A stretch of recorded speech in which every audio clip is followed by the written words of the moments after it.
Today on Happiest Camper, we are going to show you these 12 fun sewing projects anyone can make.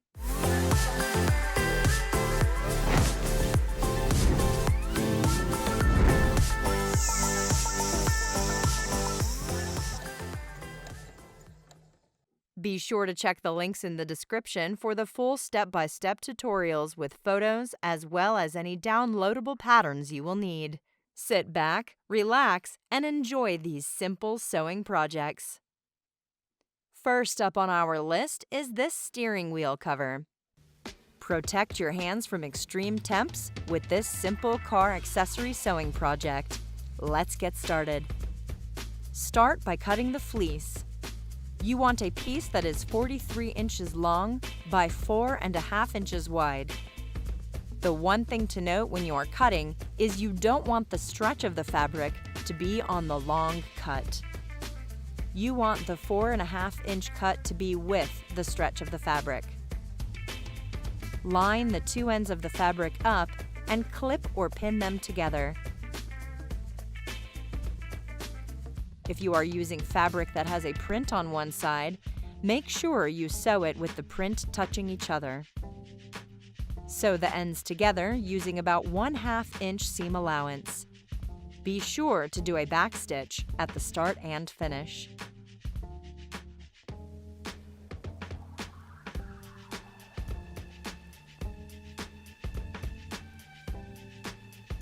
Now open and flatten that seam you just did. Fold the edge of the fabric in on it by about 1/2 inch. Clip it in place and work your way all the way around that side, clipping the edge in place as you go.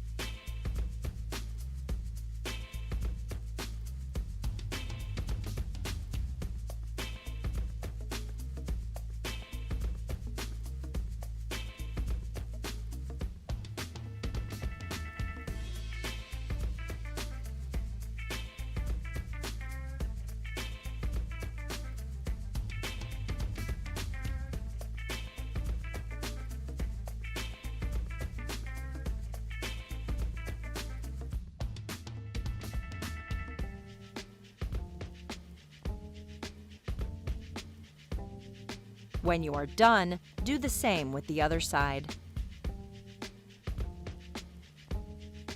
Sew those folds down. You want to sew it as close to the edge of the fabric as you can. Do a back stitch at the start and finish.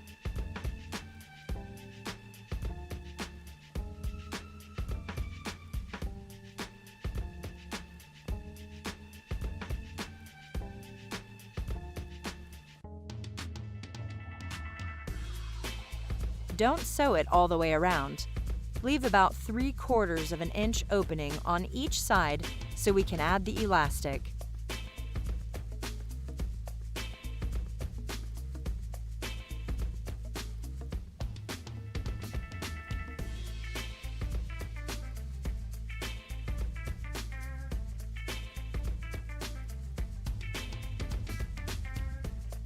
Stick the safety pin through one end of the elastic.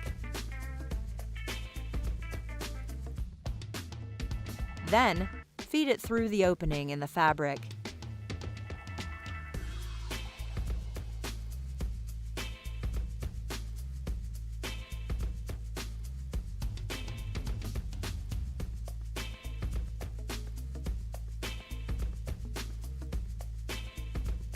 Feed it all the way around until it comes back out where you started.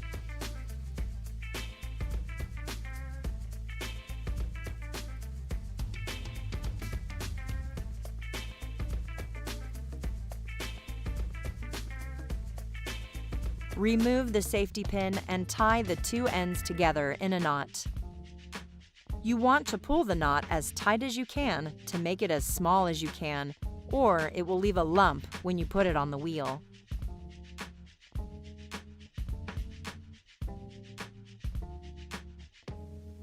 Tuck the knot inside of the fabric and then sew the opening closed.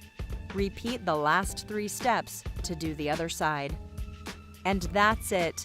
Now you have a custom steering wheel cover to protect your hands from the heat and cold. This would make a fun gift for the holidays. Be sure to check out all our sewing projects for more gift-giving inspiration. Swiffer dusters are so handy to have around the house for easy cleaning and dusting, but it can get expensive buying the replacements. This simple sewing DIY will save you money and help keep your home looking great. Let's get started. First, you need to cut all the pieces of fabric that will be needed. You will need 2 of each size. You'll need 2 7x7-inch pieces, 2 6x7-inch pieces, 2 4x7-inch pieces, and 2 3x7-inch pieces. Fold a 7x7-inch piece in half lengthwise and mark the center of the fold to find the center.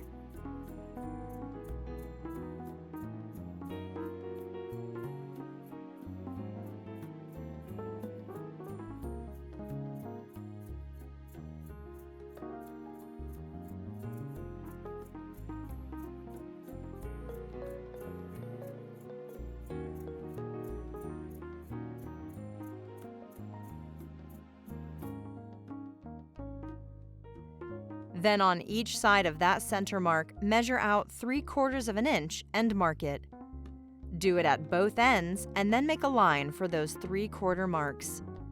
This is one sewing craft where it really does not matter if things are slightly off. The main thing to make sure you have right on is the 3/4 inch from center stitches, as this is where the duster handle will slide in. Lay the 7x7-inch pieces on top of each other with the right sides facing out. Clip or pin them together.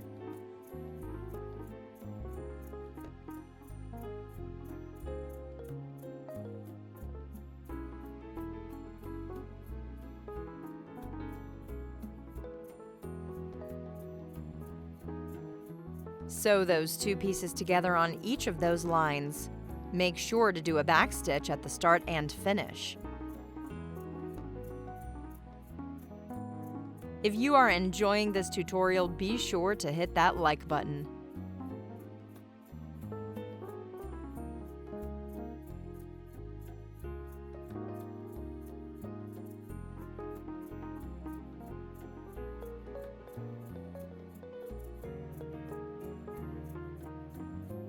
Lay a piece of the 7x7-inch pieces. Then lay a 6x7-inch on top of that one.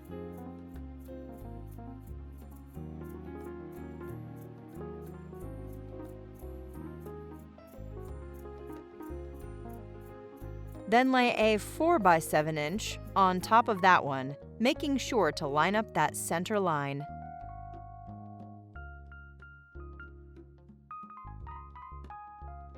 Then the 3x7-inch piece down,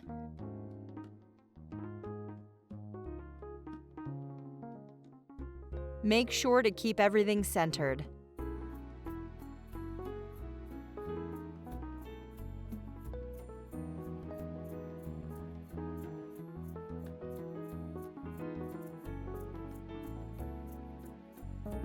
Last, lay the other 6x7-inch, 4x7-inch, and 3x7-inch. Clip or pin everything in place.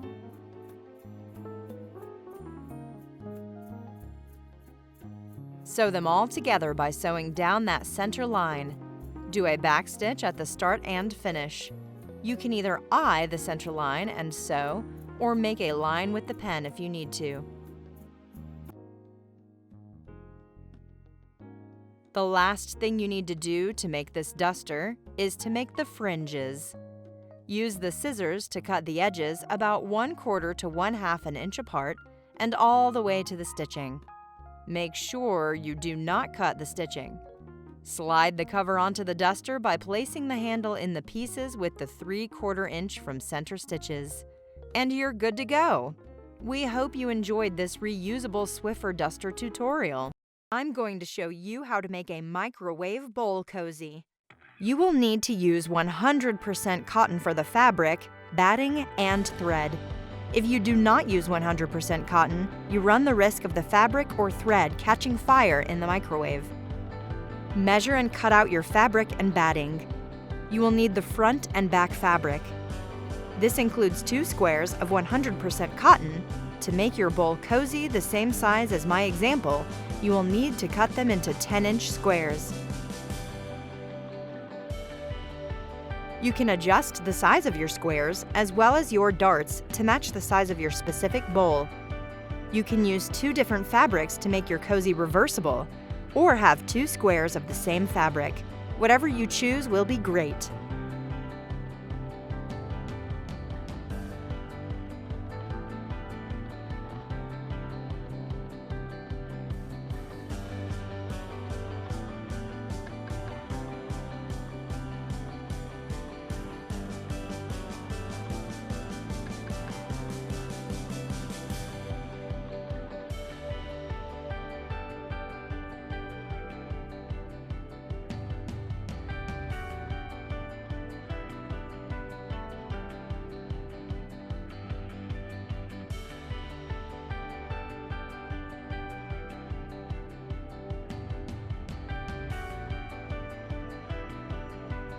When you measure and cut your 100% cotton batting for the bowl cozy, cut it so it is slightly smaller.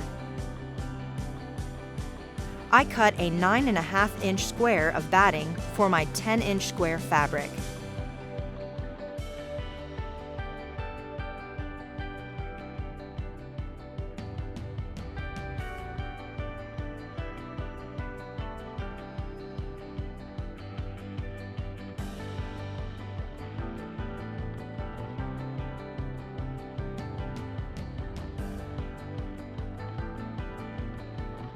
Lay 1 cotton square face down. Place 1 batting square on top of the cotton square. Be sure to center it.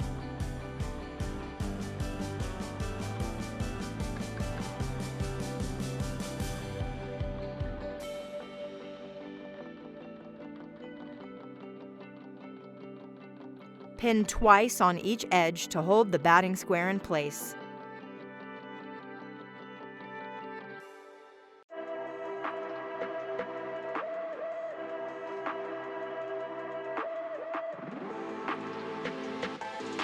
Next, use a light-colored pen and ruler. Draw lines connecting opposite corners on the batting. This will create an X on your square.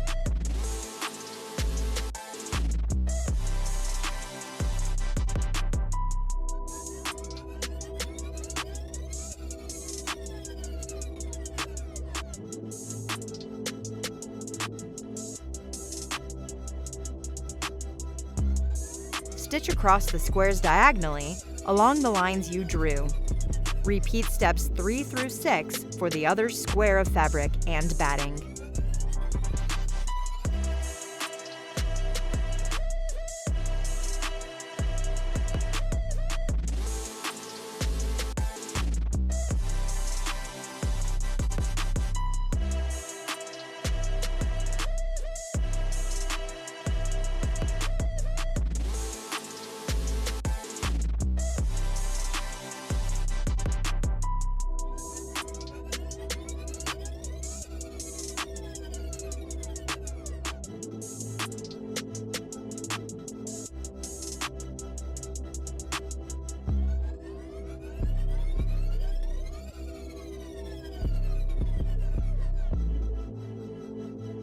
Fold 1 square in half with the right sides touching.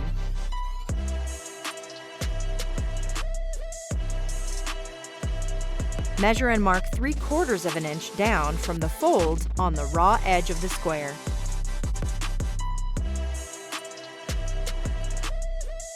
On the same corner, measure and mark 2 inches in from the edge.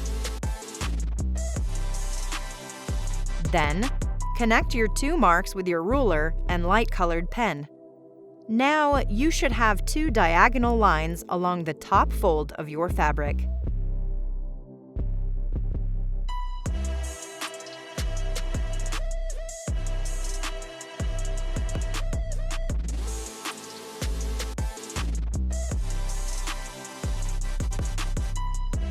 The next step in this microwave bowl cozy sewing tutorial is to stitch across both drawn lines.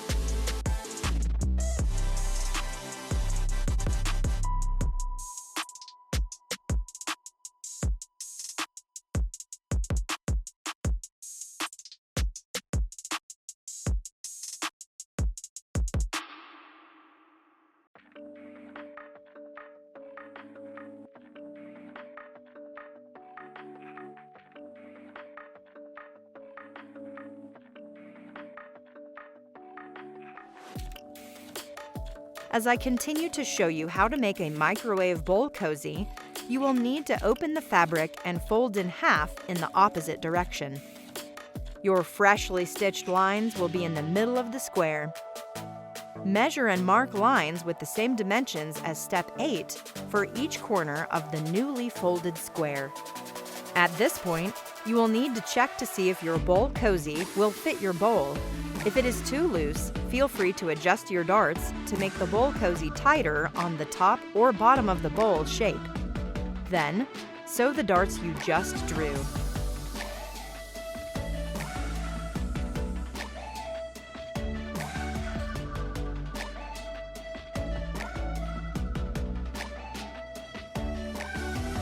If your microwave bowl cozy is a perfect fit, go ahead and cut off the extra fabric on each dart. Repeat the last 4 steps for your other X sewn square.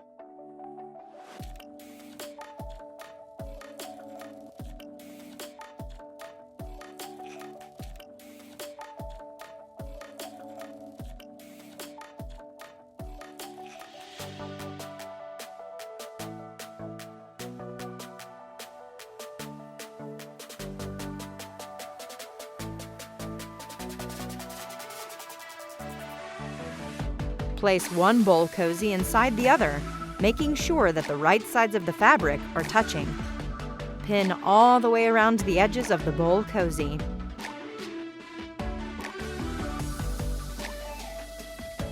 You need to be sure to line up the edges precisely.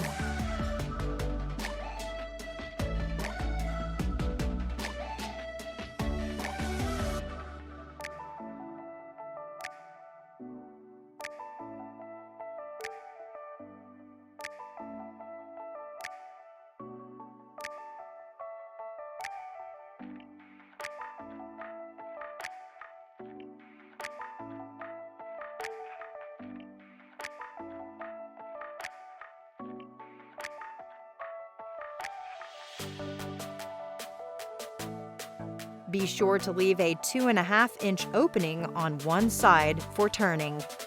Make sure this opening is not on a corner because it will be harder to close it later. Using a 1/4 inch seam allowance, stitch around the edge of the bowl cozy.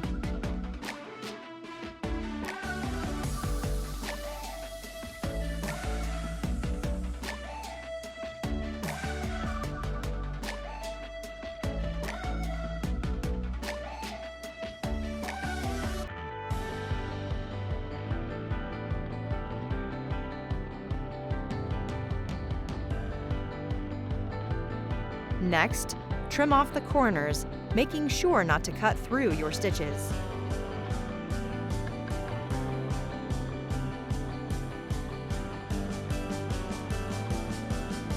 Through the opening you left, turn the bowl cozy right side out.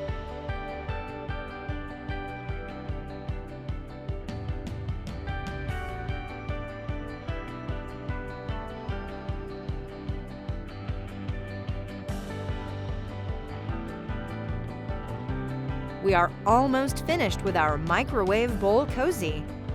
Push the fabric in along the opening, trying to keep the folds even with the seams you sewed. Press along the edges of the bowl cozy to make the fabric lay flatter.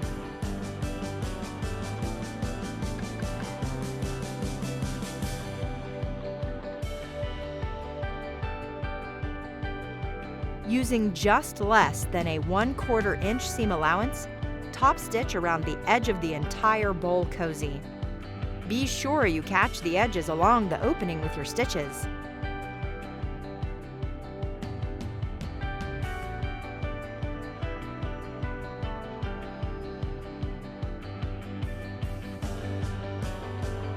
Now you have a wonderful microwave bowl cozy that will save your family's fingers from all those hot bowls coming out of the microwave. Today on Happiest Camper, we show you how to make this easy sew foldable reusable grocery bag. When cutting your fabric for your DIY foldable reusable grocery bags, be sure the print or pattern is facing the way you'd like it to on the finished bag. Remember that one side may look upside down since we are using one rectangle for the bag piece. I chose a print that could go sideways to avoid this problem. You will need a bag piece, one 40-inch by 21-inch rectangle, and two handle pieces.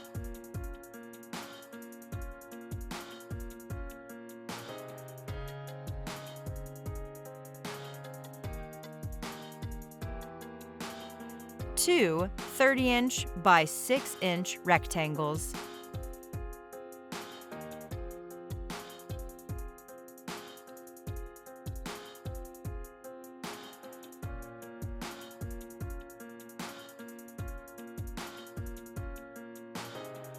First, we will need to hem the top edges of the bag.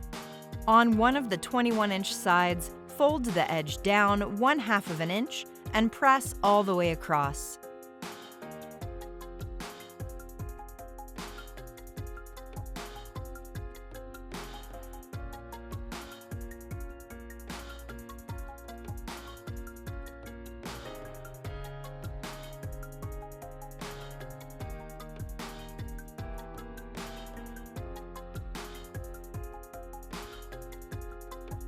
Fold down again 1 inch and press.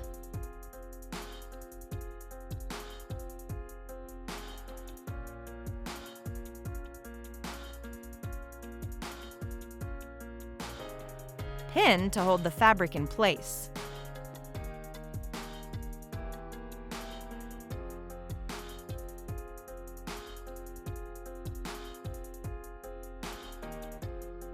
Repeat for the other 21-inch edge.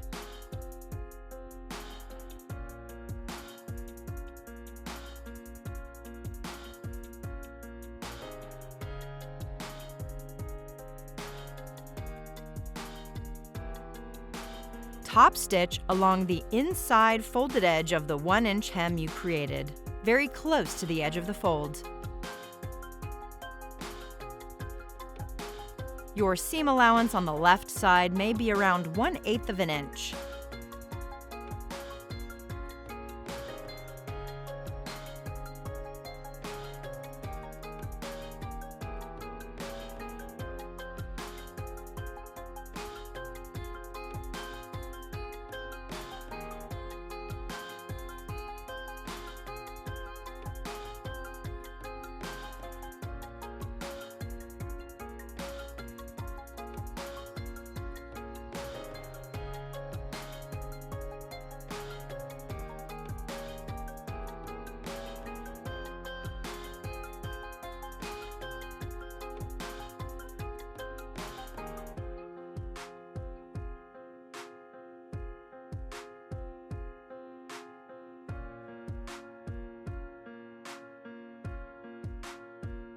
Then, top stitch again along the other folded edge, the very top of the bag.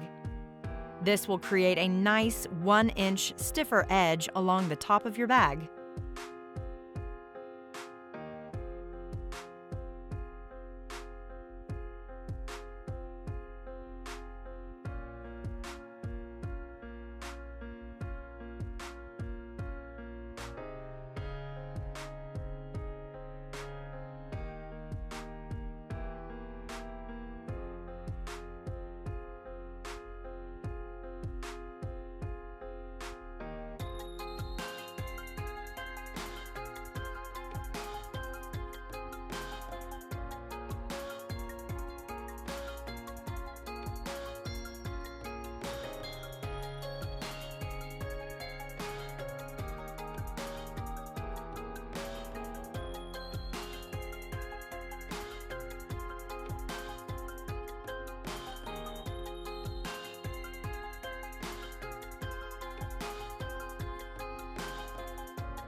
Fold your fabric in half so that the hemmed edges meet across from the fold, right sides facing out. Pin along raw side edges.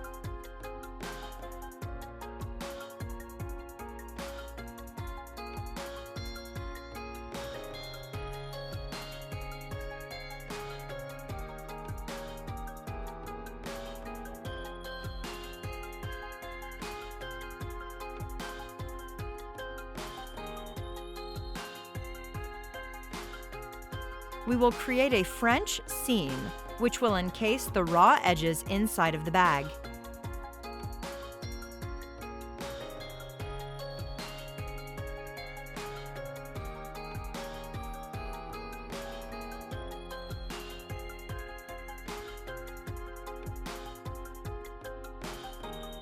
Using 1/4 of an inch seam allowance, stitch along the pinned raw edges.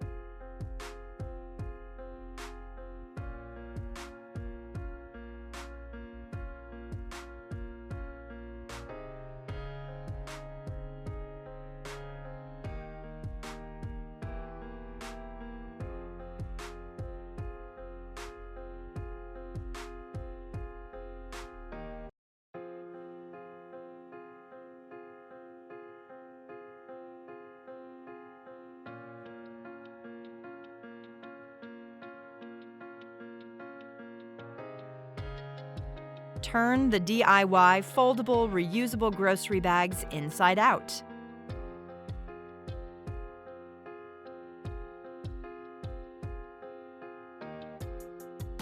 Trim bottom corners of the raw fabric to cut down on bulk in the corners.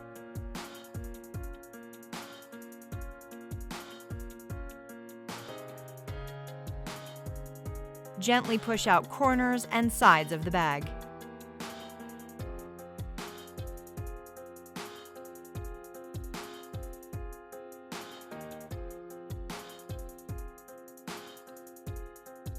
Press to help fabric lay flat, then pin in place along the freshly stitched sides of the bag.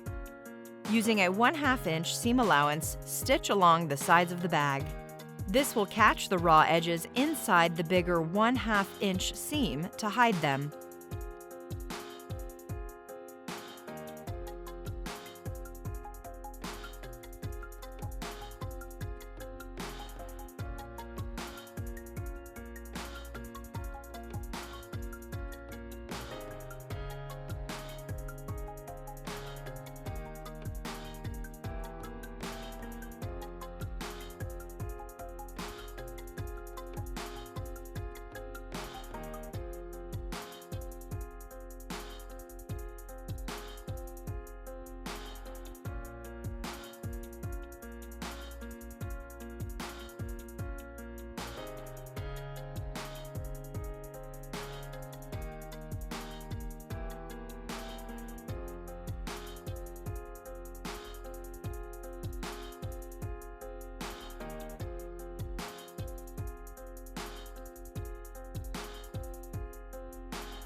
Fold the bag so that one inside corner becomes a triangle. Make sure you do this step one side at a time. Using a clear ruler or measuring tape, mark a pencil line across where there's a 7-inch width. Pin the triangle to hold the fabric in place. Stitch straight across the line you just drew. Repeat this process for the opposite corner or triangle.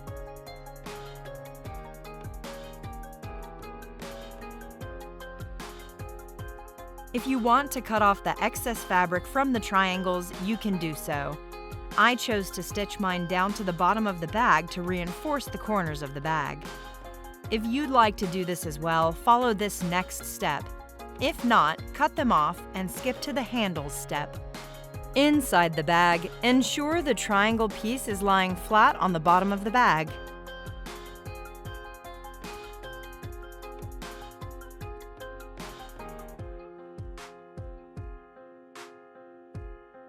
Very carefully guide fabric under your press or foot to where you can stitch the triangle.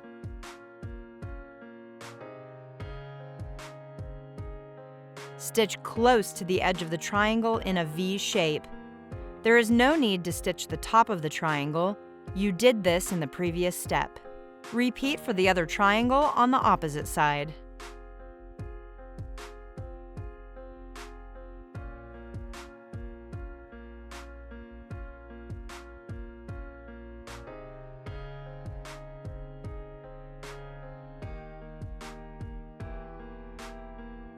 Fold one of the handle rectangles in half lengthwise and press to create a crease down the middle. Unfold fabric. Fold in one side of the rectangle to meet the crease you made. Press. Repeat for the opposite side of the handle for the DIY reusable grocery bags. Fold the whole rectangle in half lengthwise again, along the original crease. Press.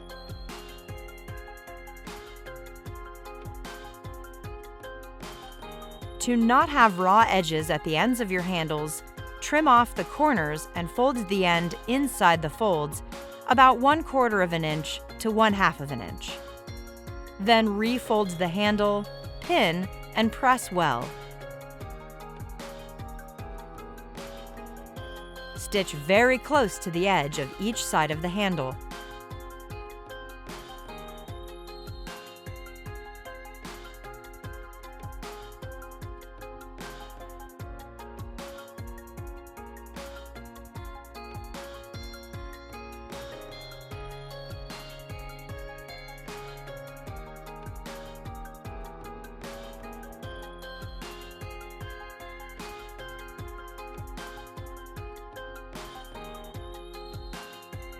Measure and mark where you'd like your handles to be.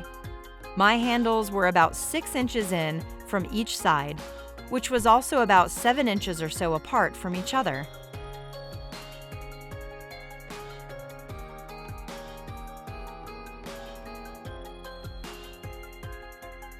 Place ends of fabric at these marks and pin in place. Be sure your handles are in the same place on each side of the bag.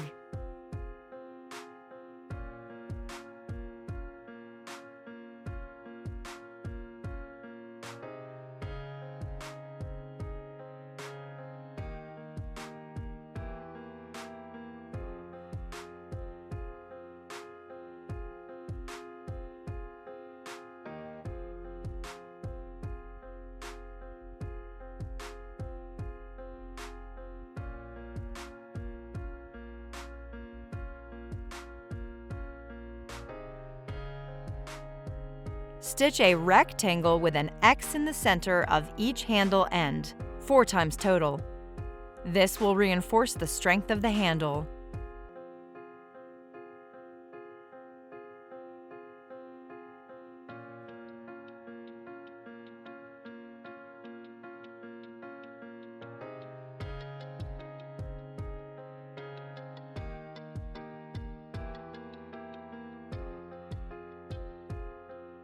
You're done!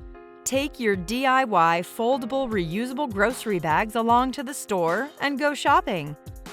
Now you know you can say no to the plastic bags and just use the unique DIY foldable reusable grocery bags you just made. Today on Happiest Camper, I'm going to show you this simple reading pillow sewing tutorial.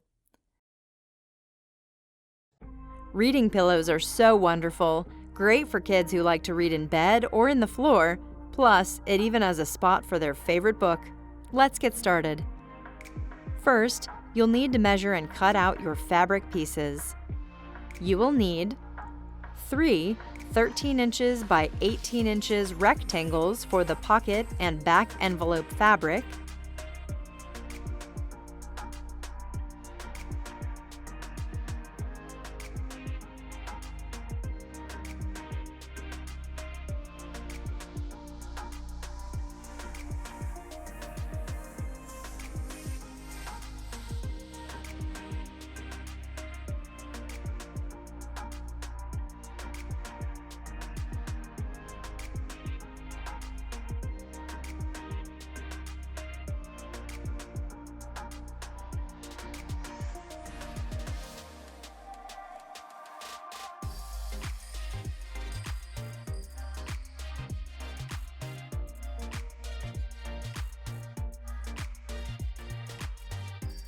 1 18 inches by 18 inches square For the front panel of fabric, under the pocket, and a 19-inch ribbon for the pocket trim. When cutting your fabric, be sure the print or pattern is facing the way you'd like it to on the finished pillow. I did not add any extra fabric in my measurement for seam allowances. I made my pillow to be a finished 18-inch square. This will make the pillow extra fluffy rather than having extra wiggle room inside.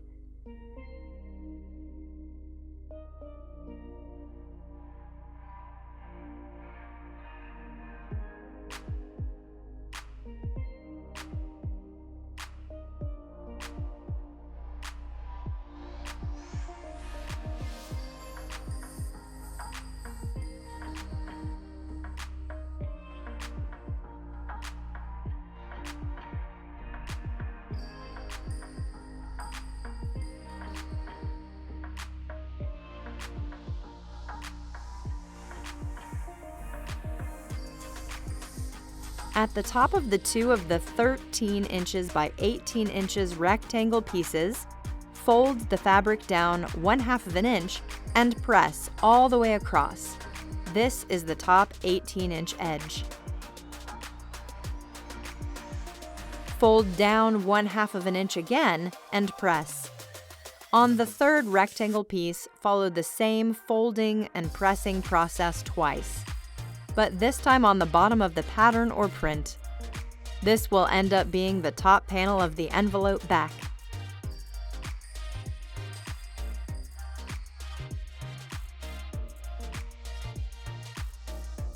Using 1/2 of an inch seam allowance, top stitch across all 3 folded hems you just created. The stitch should be close to the edge of the hem.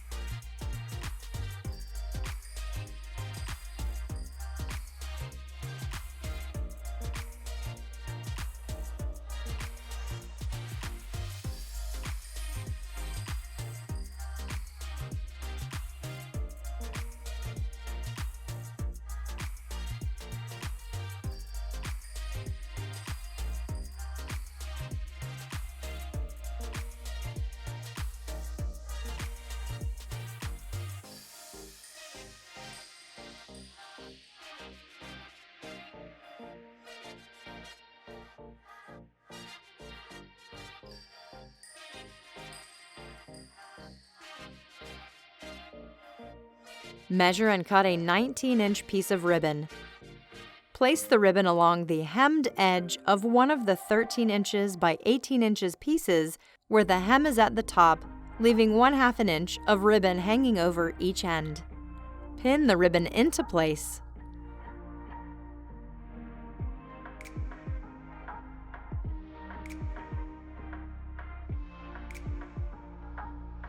Stitch very close to each side of the ribbon to attach it.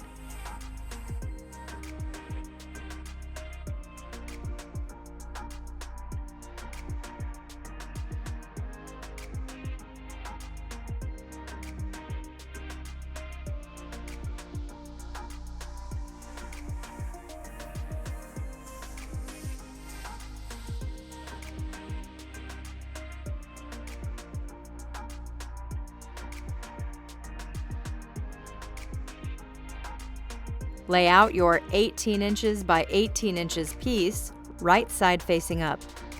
Place your piece with ribbon on top of it, lining it up along the bottom and sides. Pin in place.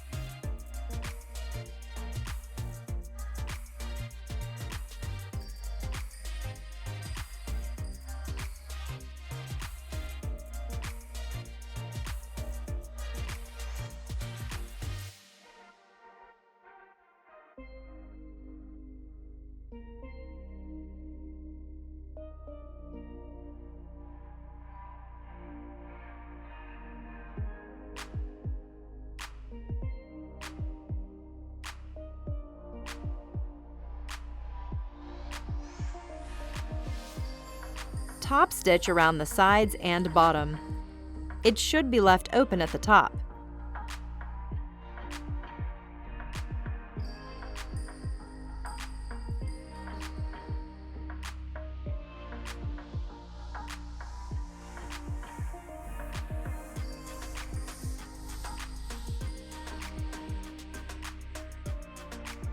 You just created the pocket.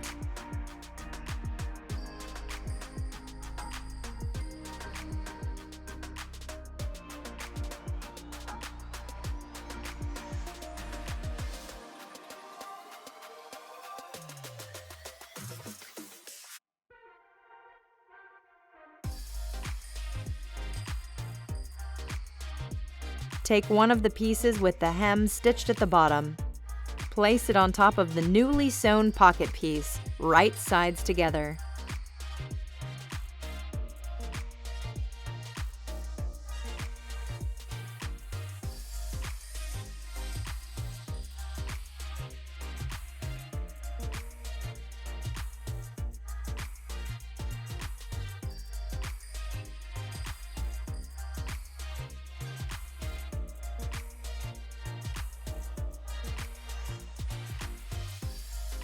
Place the other 13 inches by 18 inches piece with the hem at the top face down on top of the other pieces. Pin all the way around the square.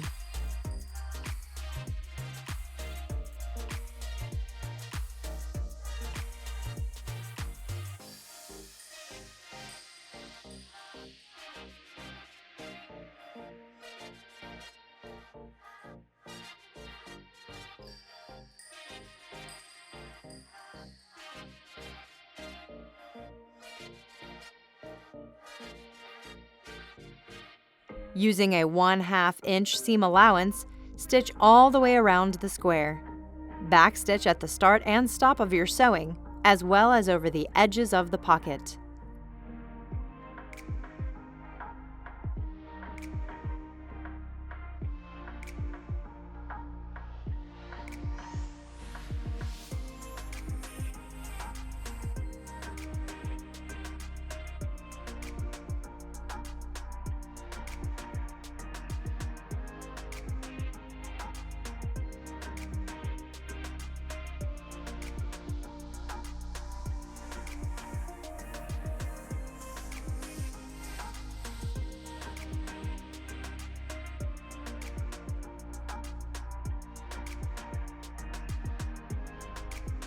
Turn inside out and add your pillow.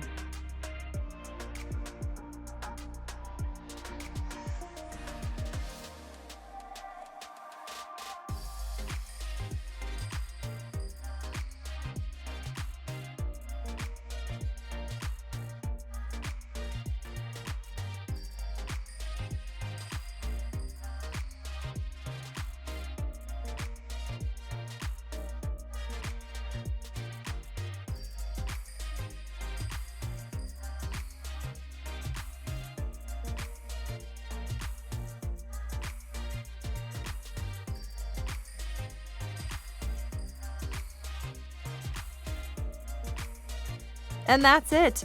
Now you know how to make a reading pillow. Your children will love using this fun pillow. Great alternative for screen time. Today I'm going to show you how to make quilted heart HotPads with the kit you received. Here is a list of how you need to cut your fabric before starting. Here is what the finished HotPads are going to look like when you are all done. The quilted heart is on the front, and on the back is just the plain white fabric. These are the supplies that you're going to need to make one HotPad. You need 4 small squares, 2 medium squares, 4 long rectangles of red and pink fabric, 2 short rectangles of red fabric. The backing is 9 by 9 inches, and the heat resistant batting is also 9 by 9 inches.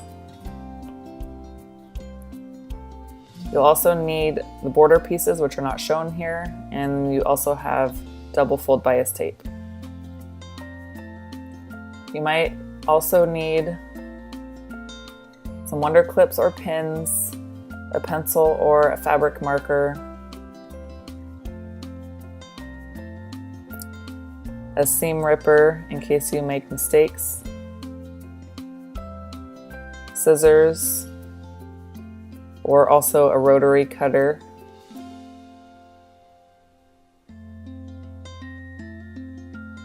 The first thing we're going to do is create the quilted heart shape.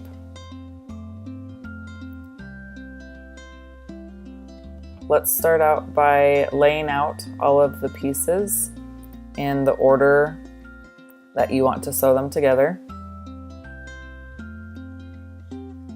And then we are going to start by making the top of the heart.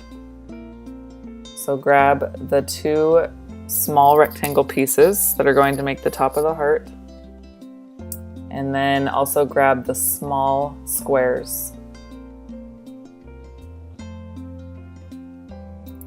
You're going to take these and place them face down so they are right sides together, and place each square at the end of each rectangle. Next, take a pencil or a fabric marker and draw a line from the inner top corner to the bottom outer corner.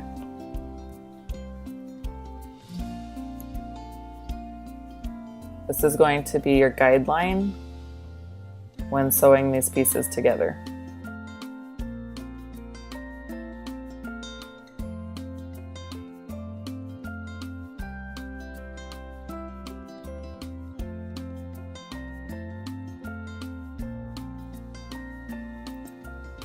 Take these to your sewing machine and sew along each line. After you have sewn along each line, we need to trim the excess fabric. Trim about 1/4 of an inch away from the seam.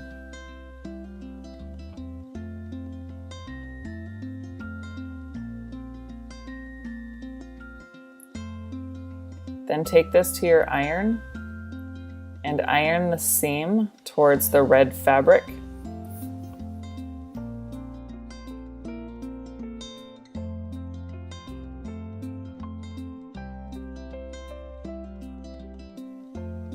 Next, we are going to sew together the longer rectangles. We do this by placing two pieces right sides together and sewing along the edge with a 1/4 inch seam allowance. Then open those two layers and place the next layer on top and sew those together. And then repeat with the last strip, making sure to use a 1/4 inch seam allowance when sewing all of the layers together. Now you want to take this to your iron and press all your seams towards the bottom of the heart. This red layer is the bottom of the heart, so I'm going to press all the seams towards the red layer.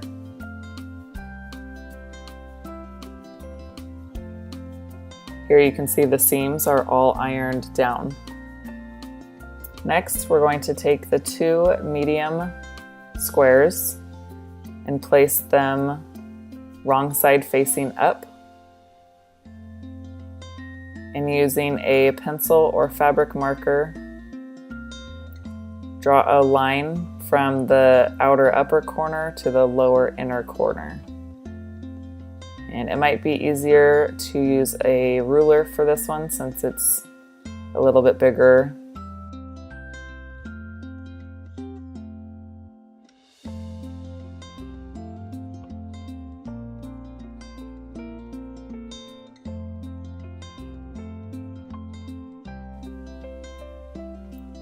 Once you have the lines drawn, you're going to sew each square on individually. Make sure you have each square on the right side so that you make the point of the heart. So start with one square, sew on the line, and then add the next square and sew on the line.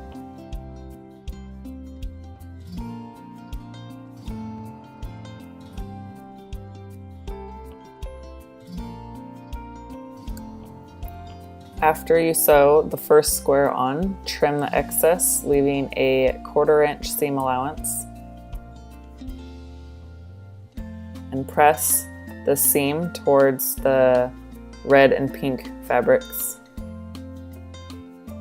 Then place your other square and sew on the line.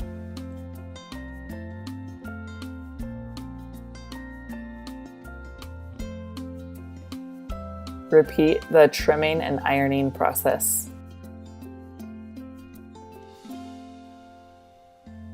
Here you can see the seams have been pressed towards the colored fabric. Next, we need to take the top of the heart pieces, place them on top of each other so the right sides are facing, and sew a 1/4 inch seam allowance. Now place it right sides together and sew a 1/4 inch seam allowance to attach the top and bottom of the heart. It's okay if the edges are a little uneven because that will correct itself when we sew on the borders. These are the border pieces. Take the short rectangles and place them on the left and right edges of the quilted heart, lining them up. I have extra at the bottom, and that's okay because we're going to trim off all the uneven edges. So make sure it's lined up on the top and the edge. And then sew on the left and right edges with a 1/4 inch seam allowance.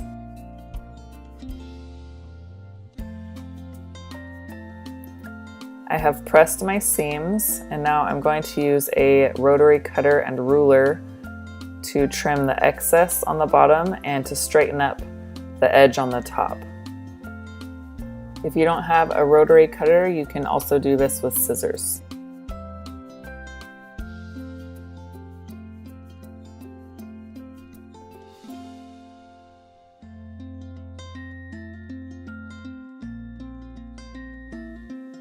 Making sure that it's lined up on the bottom and on the edge so that it will create a nice right corner.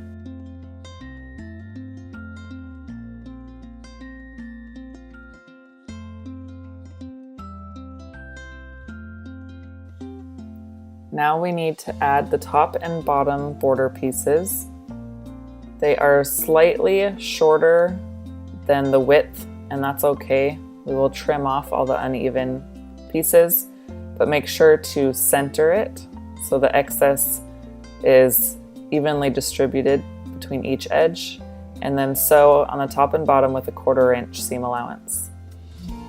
So here is the finished quilt block, and we're going to trim all the edges so that it measures 9 by 9 inches square. But I want to make sure that the heart stays centered. You can see here that the top edge is about 10 inches. And so that means I'm going to cut off 1 inch, but I need to cut off a 1/2 inch from each edge so that the heart stays centered. So I'm gonna line my block up and use my rotary cutter and ruler to trim off a 1/2 inch from the left and right edges of my block.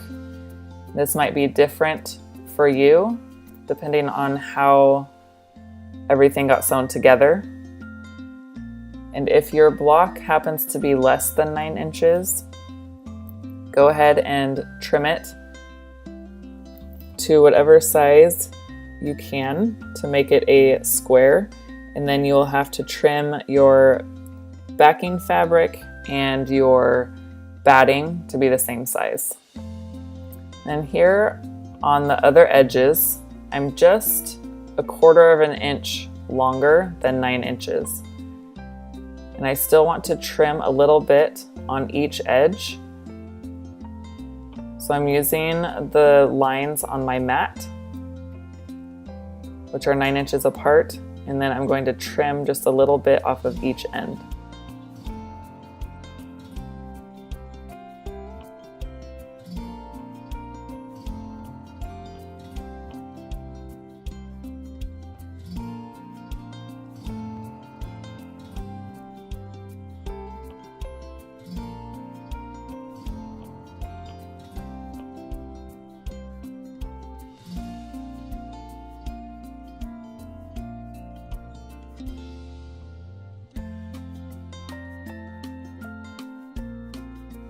Now all 3 layers are 9 by 9 inches square. Here is the batting, and here's the backing. We want the backing to be face down, wrong side up. Place the batting on top, and then the quilt block goes on top of the batting, making sure that all 3 layers are lined up nicely. Next, take the bias tape and open it all the way up.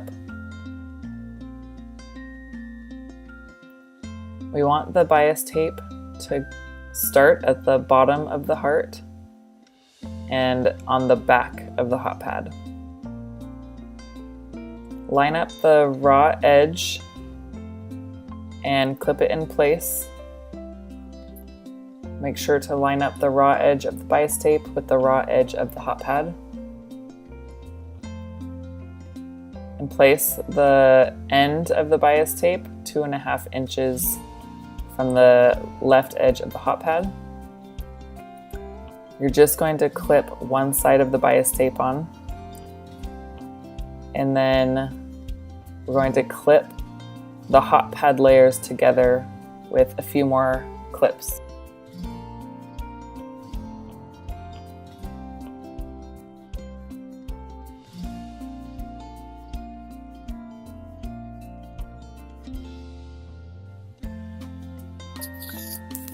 At the sewing machine, we're going to sew in the crease of the bias tape, but we're not going to start at the end.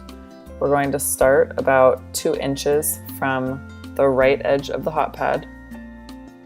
So I'm going to start right here. And I will show you at the sewing machine how to start the bias tape.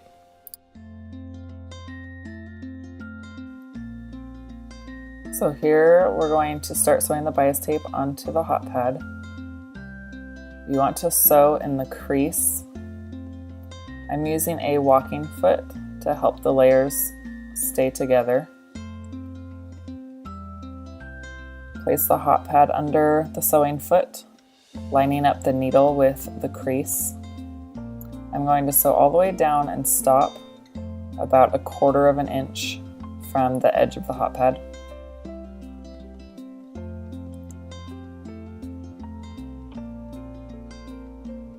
I'm going to stop right here and then pivot and sew to the corner. So I'll show you what that looks like.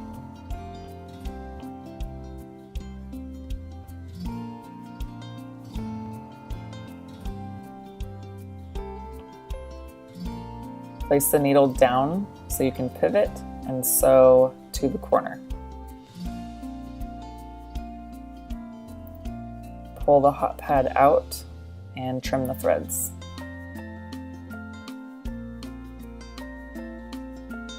Now to create the corner, we're going to fold the bias tape so that the bias tape lines up with the next edge. And then fold the bias tape back down. And now the raw edge will line up with the next edge of the hot pad. Clip it in place. It creates this fold, which creates the mitered corner.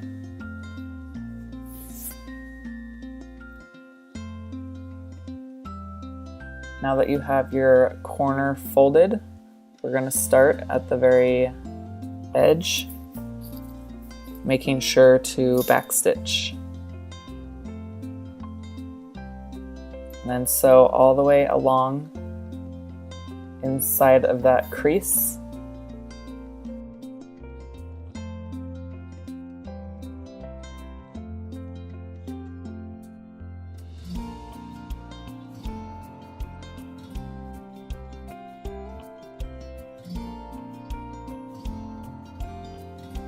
Make sure to keep the raw edge of the bias tape lined up with the raw edge of the hot pad.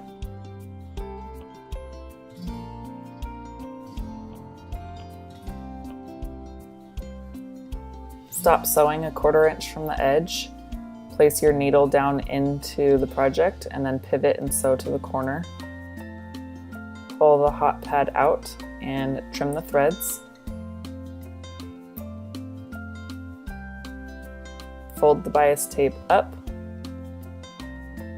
and then back down to align it with the next edge of the hot pad.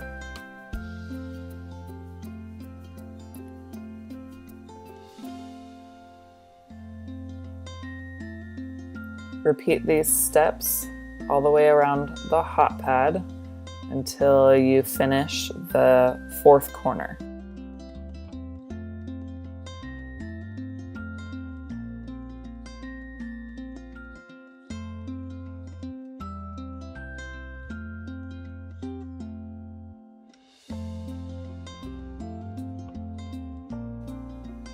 Once you sew the last corner, you only want to sew about 1.5 inches on the last corner and then stop.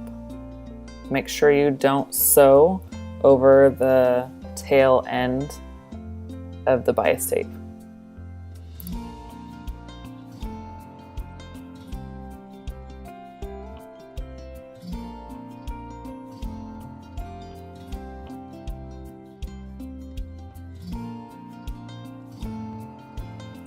Here is what the hot pad looks like after you've sewn around 3 edges and 4 corners. We need to trim the tails so that they overlap 2 inches.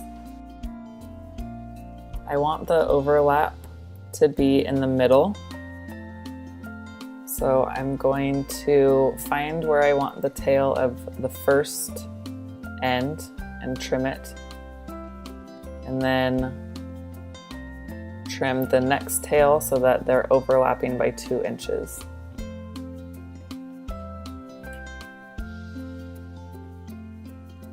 Next, fold up those tail ends so the right sides are facing you. Take the tail in your right hand and fold it over the tail in your left hand so that they create a 90-degree angle. And then clip or pin these together so that they don't move.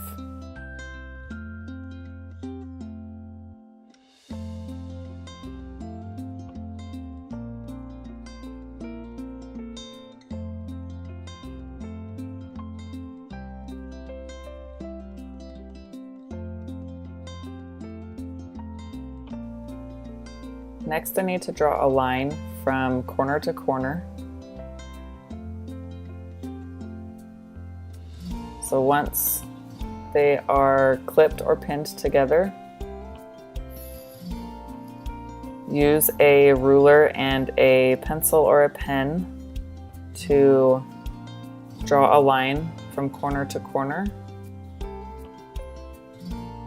You're going to sew along this line with your sewing machine.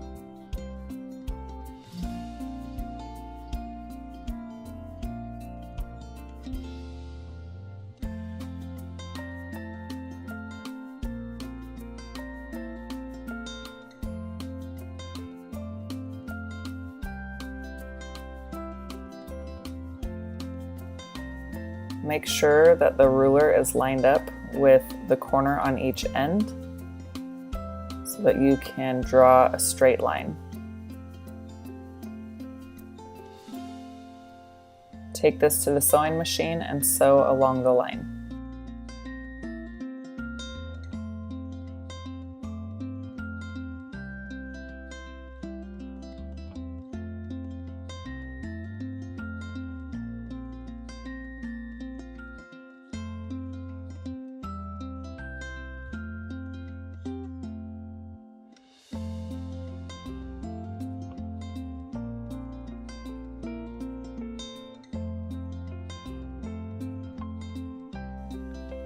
Check to make sure that you didn't accidentally twist anything and that it lays flat.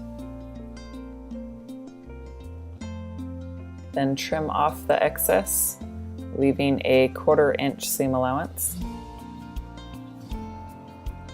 Then use an iron to press the seam open and also reset the seams on the bias tape. Once you've pressed the seams open, take it to your sewing machine and finish sewing the last edge. So here is the bias tape all sewn together on the back, and here is the front.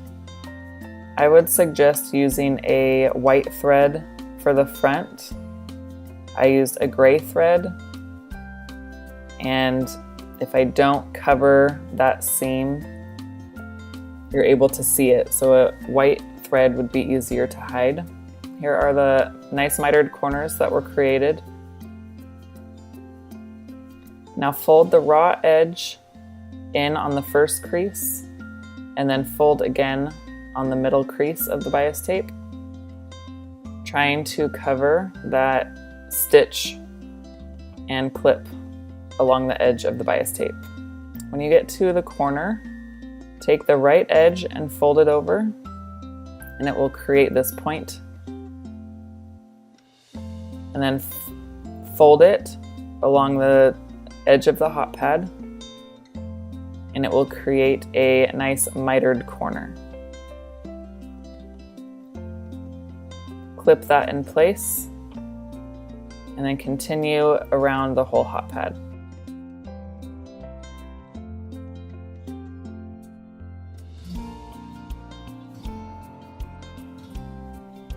Again, for the corner, fold the right edge over first, and then fold the top edge over to create the mitered corner, and clip in place.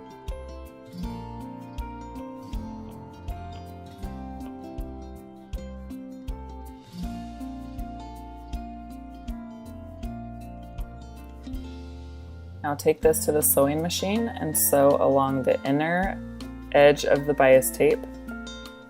Here you can see I sewed about 1/8 of an inch to 1/16 of an inch from the fold.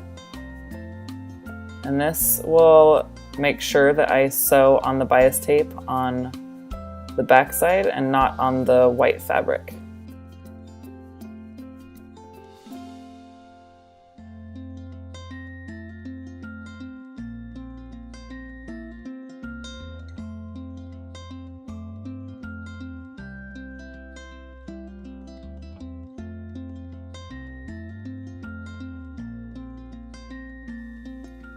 When you get to a corner, take the clip off and hold the fold in place with your finger as you sew to the corner. When you stop at the corner, put your needle down into the project so you can lift your foot and pivot and start sewing along the next edge.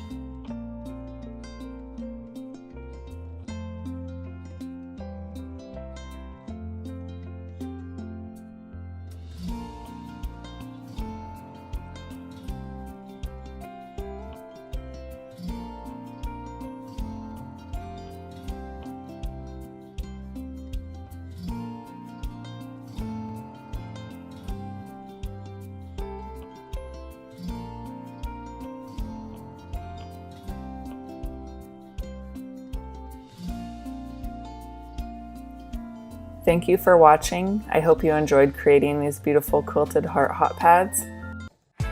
Download the free pattern linked in the description and use it to cut out your fabric pieces. Place the 2 fabric pieces right sides together and pin at the crotch as shown. Sew together.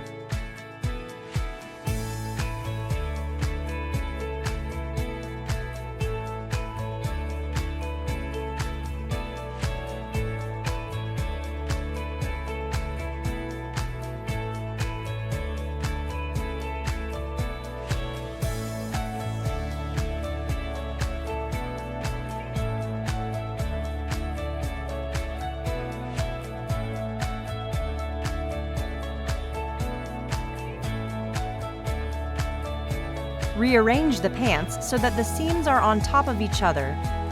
Align the leg seams and pin.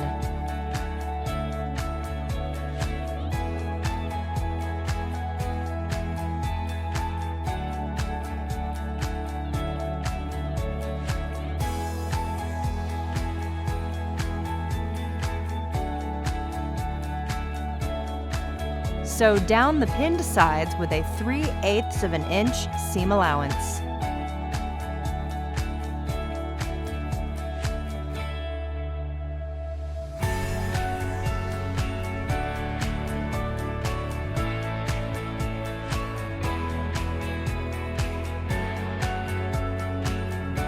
Measure your waist and cut your elastic 1 inch smaller than your waist.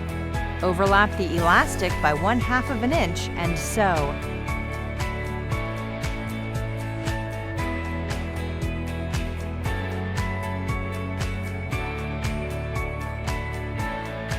Divide the elastic into quarters. Divide the pants waist into quarters. With the elastic facing the wrong side of the pants, align the quarter marks of the pants with the quarter marks of the elastic. Pin together. Head back over to the sewing machine and use a wide and long zigzag stitch to sew the elastic to the pants, stretching the elastic to fit the pants waist as you go.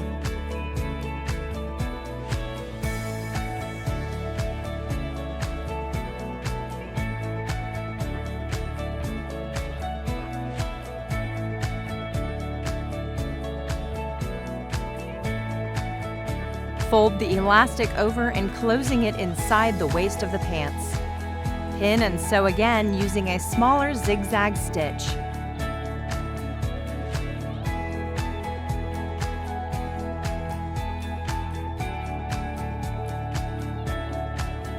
You will stretch as you go when sewing.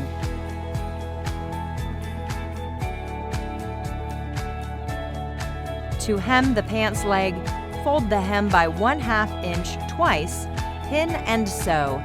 Repeat for the other leg.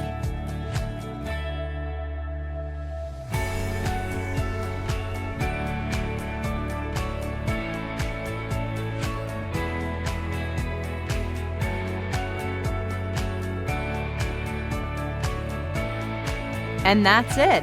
Now you know how to make your own pair of leggings. Download the free pattern linked in the description.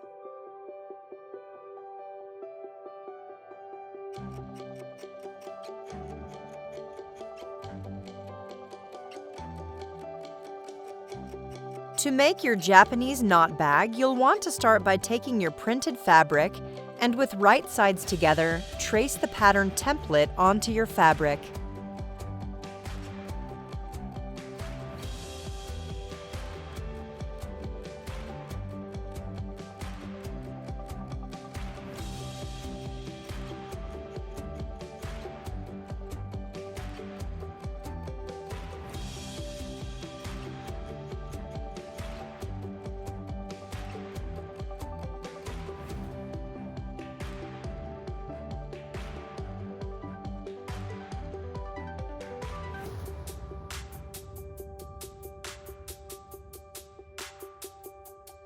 Make sure you're cutting the pattern twice for each fabric. Make sure you have 4 sides, 2 for the inside and 2 for the outside.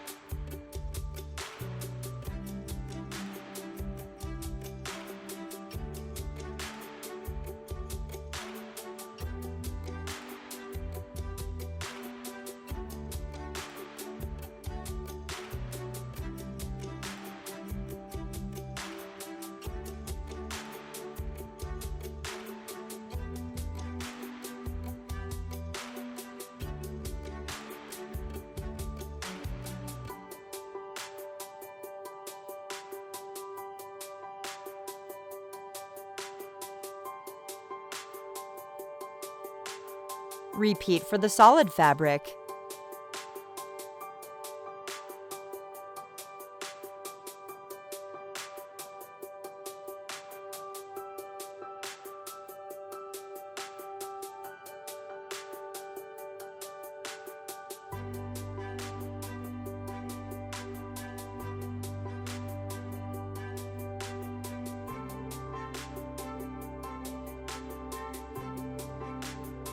With right sides together, pin or clip the pattern pieces together from the notch on the right side to the notch on the left side.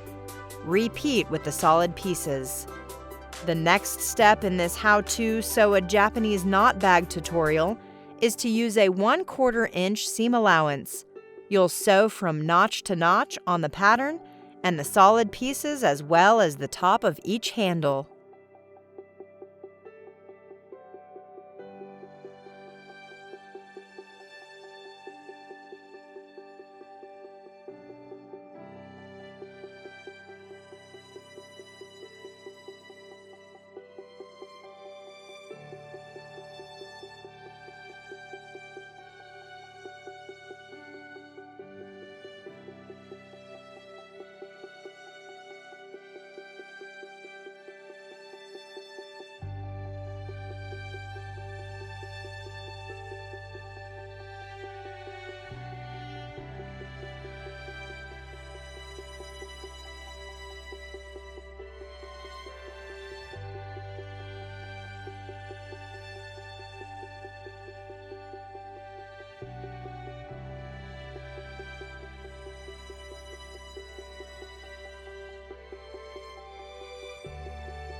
Next, clip small notches around the curve of the bottom of each piece.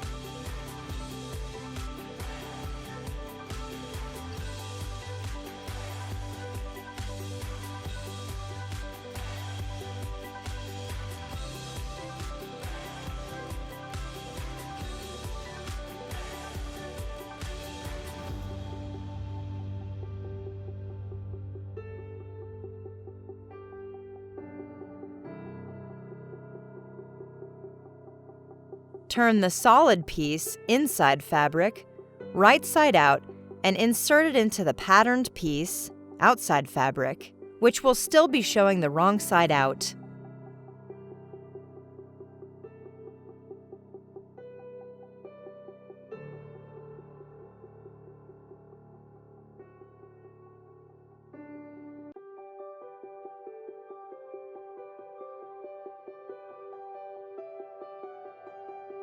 Line up your seams, raw edges, and handles. Your knot bag is taking shape.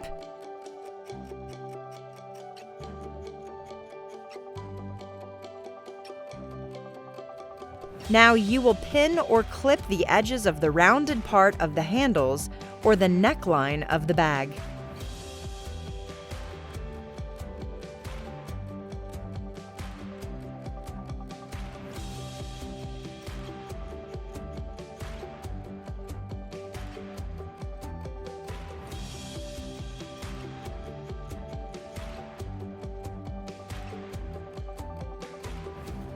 Next, using a 1/4 inch seam allowance, sew around the neckline of the bag. We are almost finished with your Japanese knot bag tutorial.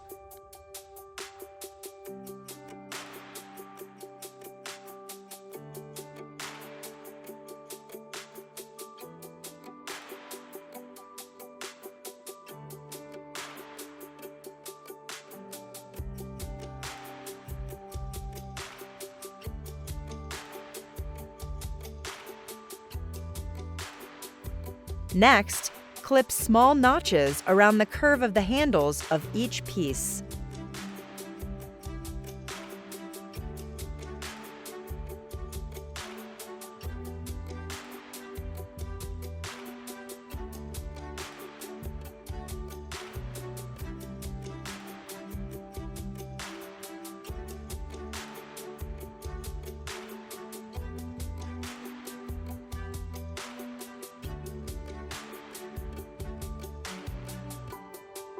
Going through the handles, turn the bag right side out, so the patterned fabric will be on the outside.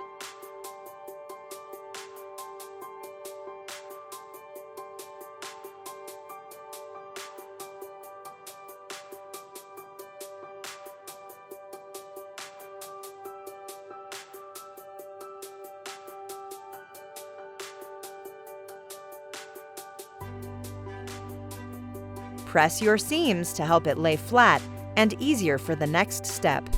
Finally, to finish your DIY sewing of the Japanese knot bag, fold under and press the open raw edges of the handles 1/4 of an inch and top stitch 1/8 of an inch around the bag handle to finish the bag.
And that's it! Now you have a super cute Japanese knot bag. Remember, now that you have made one, you can play with the free pattern and make others in different sizes or the same. This way you can have a knot bag for those days you need to carry more, or another one for those days you only have a few items. It's very simple to make. It'll take less than 30 minutes. So this will be the finished product. Here are the supplies that we're going to need. I have an adult male sock, and we just need the foot part, so we're going to cut this at the heel. You could use this section to make a second one as well. You would just need to sew it across one end. So we're going to use the foot of the sock. And then for the hat, we're going to use a sheet of felt. And we're going to use some cardboard in the hat to stabilize it. And then I have some embroidery thread for the tassel.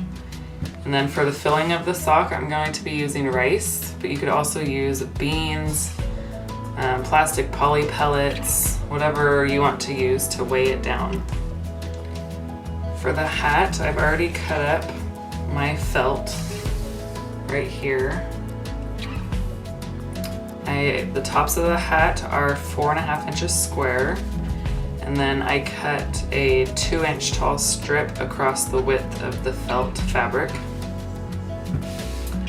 You're also going to need a wooden ball for the nose. And then the most important part is some faux fur. And I got mine at Joann's. So I'm going to start out by making the body of the gnome, and I'm going to use a little hair tie to close it. We're going to use 2 cups of rice. And I have a canning jar funnel that I'm going to use that will make it a little easier to pour into.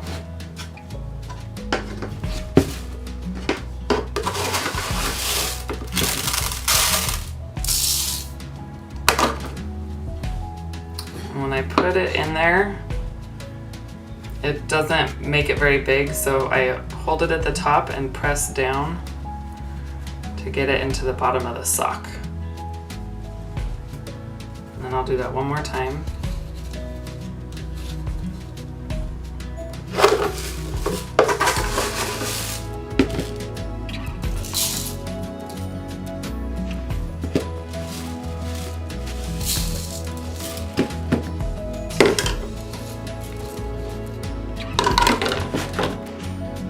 Again, I'm just gonna hold it at the top of the sock and just press all of the rice down until it makes a nice ball shape. And I'm going to use my hair tie to tie it off.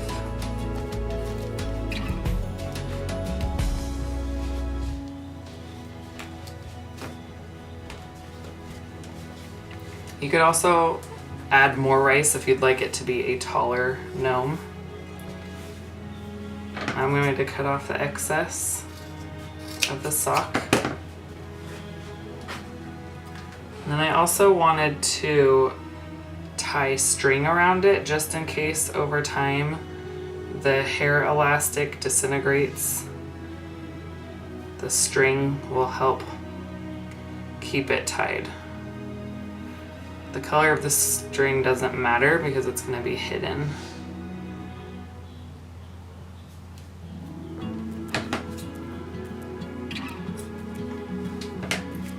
So there's our gnome body.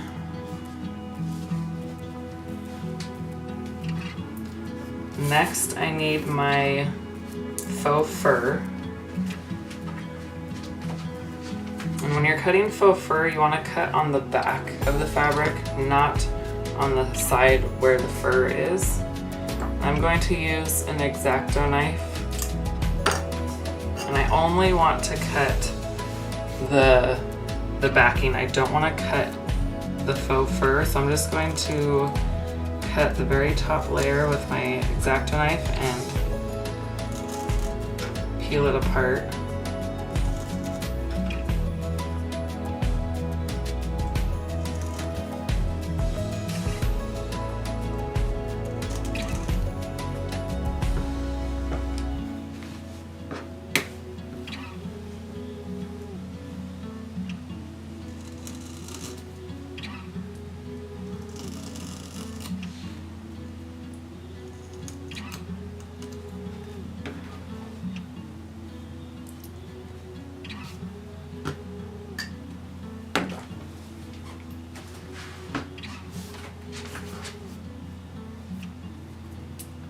And then we're going to hot glue this onto the body.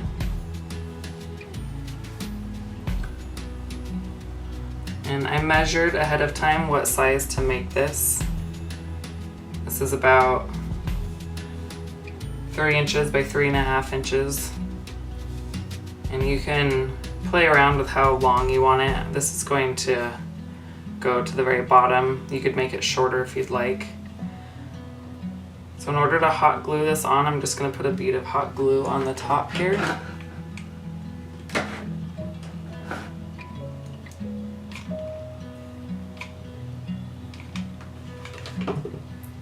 And I'm going to attach this pretty close to the top.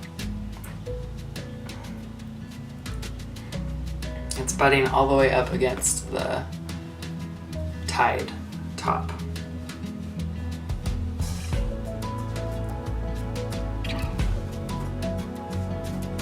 And now we're going to assemble the hat.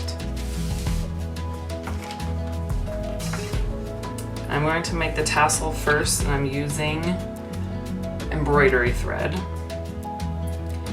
And so I'm going to wrap it around my finger quite a few times to make the tassel part.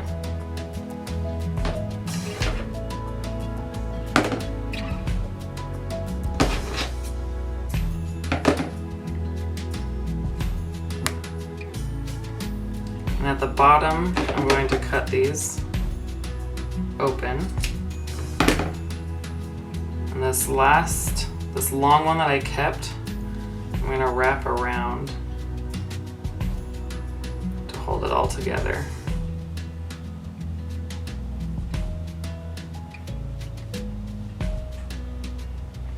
And then my last wrap around is going to be looser so I can tie a knot.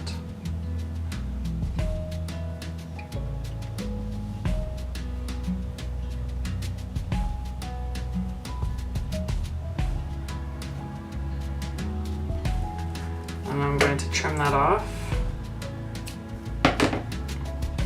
I'm going to use the extra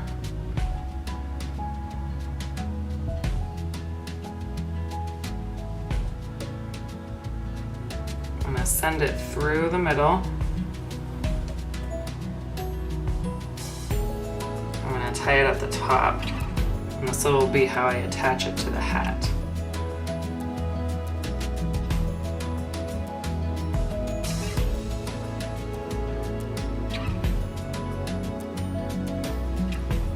Cut off this extra tail here.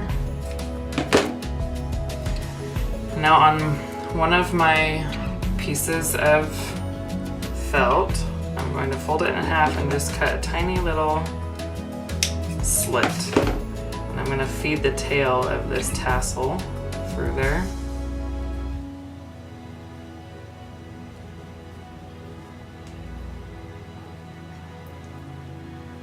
And get the tassel wherever I want it to hang. I'm going to put it right here. And then I'm just going to put a dab of hot glue for the tail. Being careful not to burn myself. Now I'm going to take the cardboard, and I cut it so that it's just small enough to fit inside of the square. I'm going to place hot glue around all 4 edges.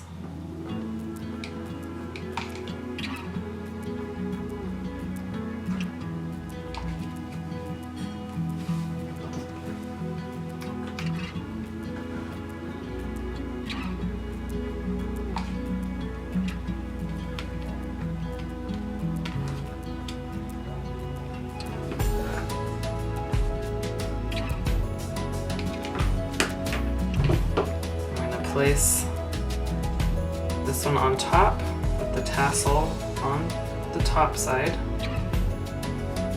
and press it down.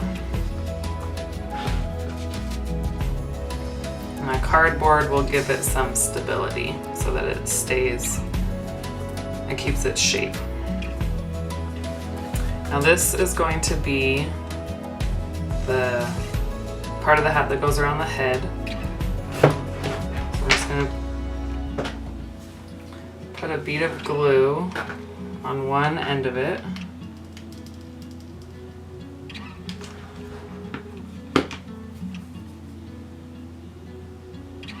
And secure that. Before you do that, you might want to make sure that that size fits on your gnome, but it should fit pretty well, just like that. And then to attach the top of the hat on to the bottom part, I'm just going to run a bead of glue on the very top. I'm going to make sure I glue the hat with the seam on the back. And this time I'm going to put the bead of glue on the very inside so that when I place it on his head, it will glue down.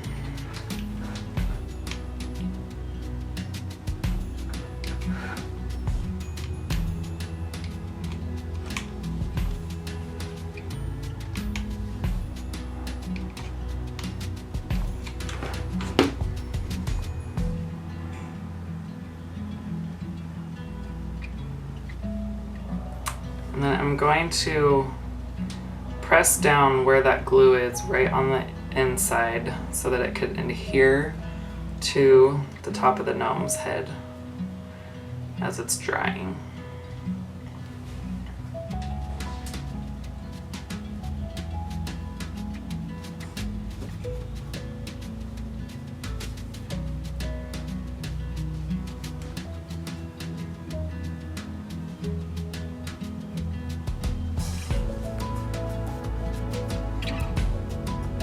Now the last step is to give him his nose. I'm using a 1-inch wooden ball, and I want it right up against the hat. I am going to split the hairs a bit.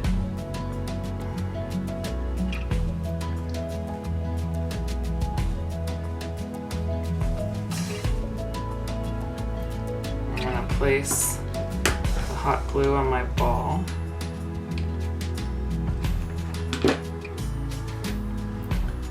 And put it in place.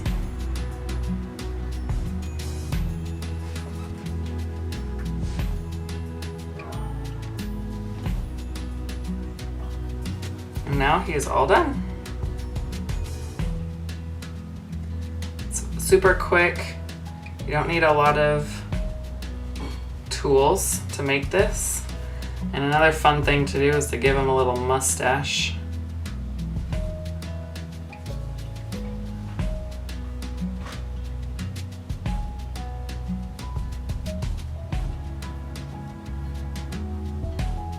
I think they turned out super cute.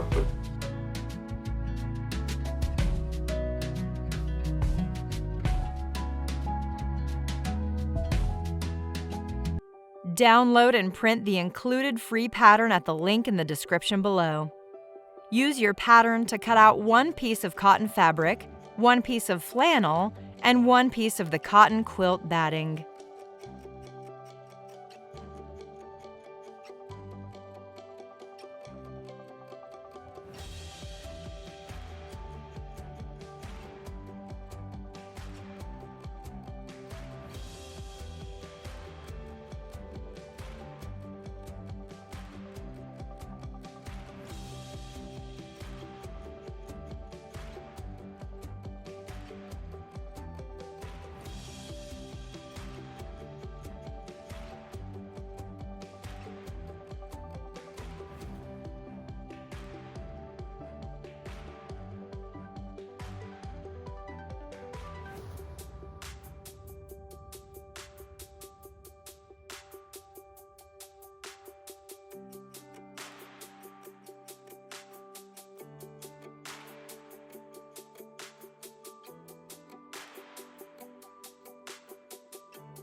Measure the length of your elastic to comfortably fit around your head. On the cotton piece of fabric, align your elastic as indicated on the pattern and baste the elastic in place.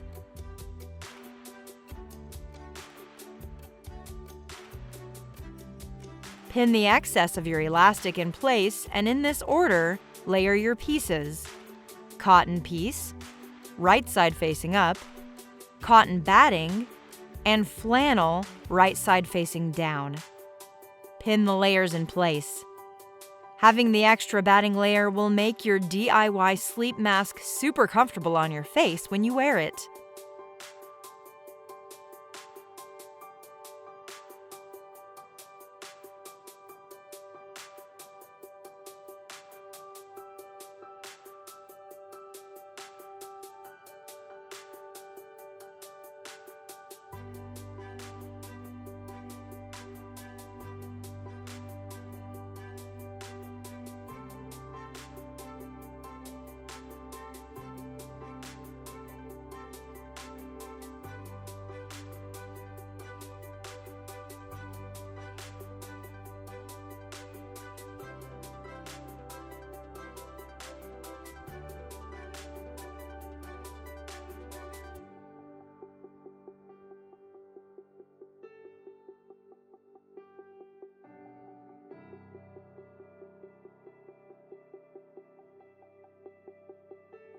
Next, on this sleep mask sewing tutorial, sew the layers together around the mask using a 3/8 of an inch seam allowance.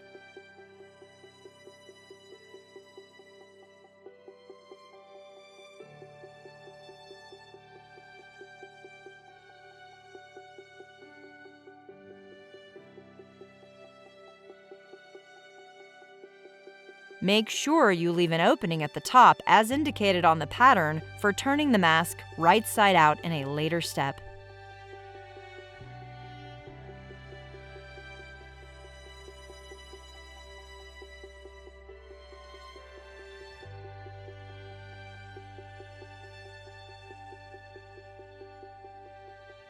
Cut notches out of the curves to make it easier to turn right side out. This keeps the edges from bunching up when you turn it. Turn the mask right side out.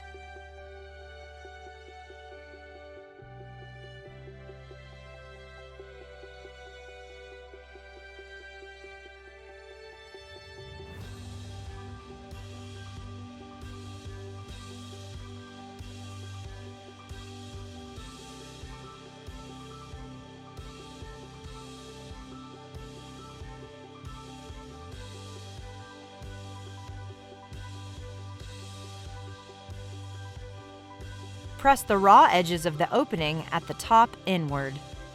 This will make it easier to sew the opening closed. Finally,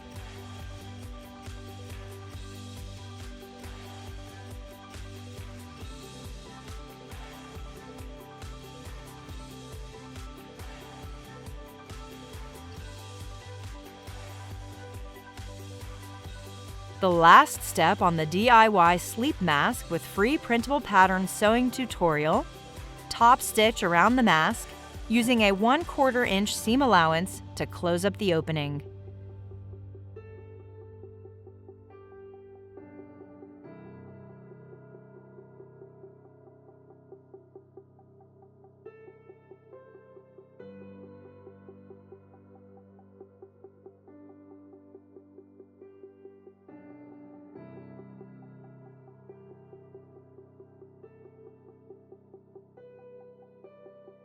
That's it!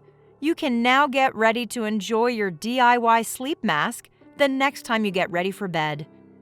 Today I'm going to show you how to make an envelope pillow cover that can fit any pillow. The supplies you are going to need are a pillow, flexible measuring tape, your choice of fabric. I am using a woven cotton, matching thread, and your preferred method of applique. I'm using heat transfer vinyl, but you could also use fabric with heat and bond on the back to adhere it. You want to take your pillow and a flexible measuring tape and to measure across the width and the height. And so my pillow is about 20 inches long, and I'm going to add a 1/2 inch to that for seam allowance. And then I'm going to do the same from top to bottom. And since this is a square, it's going to be the same 20 inches long, and I'm going to add a 1/2 inch for seam allowance. And then if I were to add those two together, that would give me 41 inches. And then I'm going to add 7 inches to that so that I have a 3-inch overlap in the back, which will allow me to open the back of the pillow and stick the pillow inside.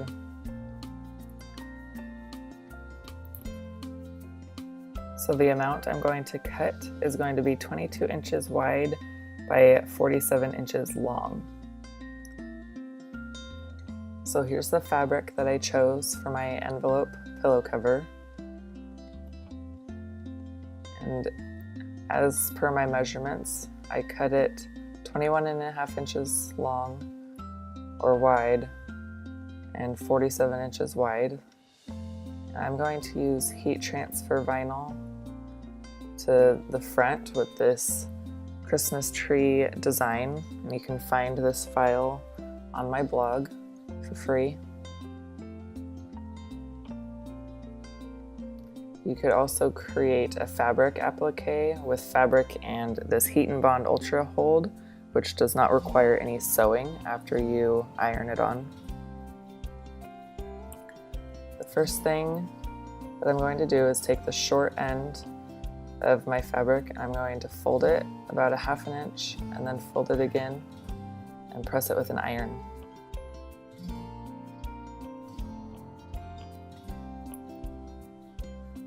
So here are my pressed edges, folded 1/2 inch and then folded again. And I did this on both ends. And now I'm going to sew about 1/8 inch from the inside fold. I'm going to do this on both ends of the fabric. After sewing the ends, I'm going to find the middle. I'm going to line up the edges I just sewed to find the middle of my fabric and place a pin to mark it. I'm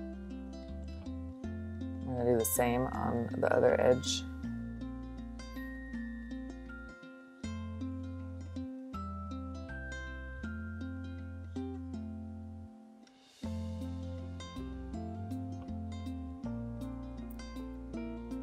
And open this up. I'm going to place my pin on one of the lines on my cutting mat. This is my middle point, and I want the end of my fabric to go 3 inches past the pin.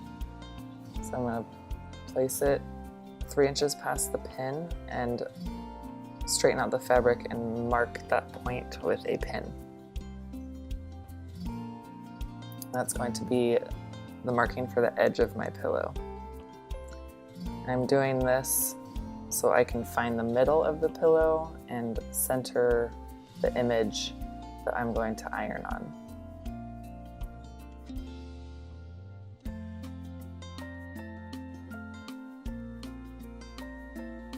I'm going to check the measurement between these two edges to make sure that the width of my pillow is going to fit inside after I sew it together. And so this is about 20 inches wide, which is the width of my pillow. Now I'm going to repeat the marking process on the other end of the pillowcase.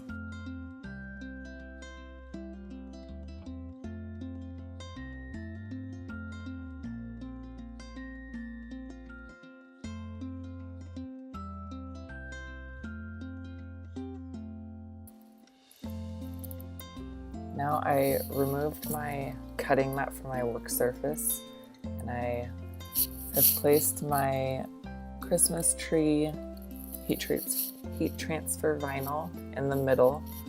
I'm going to place parchment paper over the top and iron it in place with my Cricut Easy Press.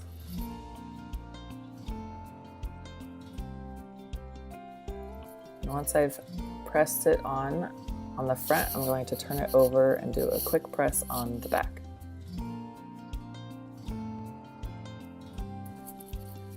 Now I'm going to let this cool down,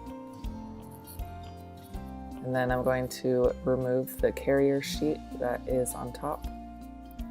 I'm going to peel it off slowly, making sure that there's no pieces that peel up, and if there are, then it needs to be pressed again.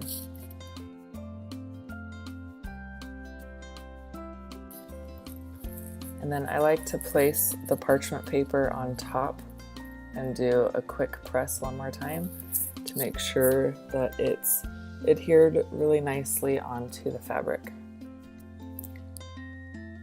Now I'm ready to do the last bit of sewing, and I'm going to fold my fabric right sides together using the pins that we put in place last time, so that the overlap is about 3 inches past the midpoint. And then I'm going to clip my edges in place so that they can keep from moving while I sew this together.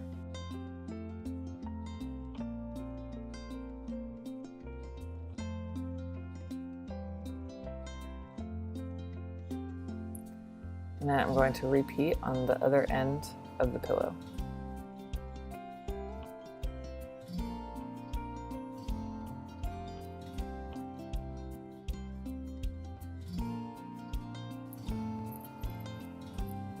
Now I'm going to sew all the way down each side with a 1/4 inch seam allowance.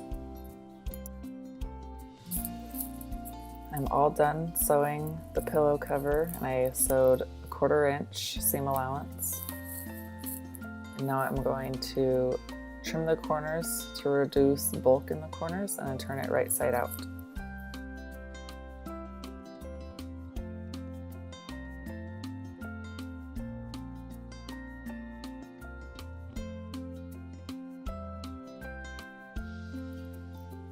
And now I'm ready to put my pillow inside.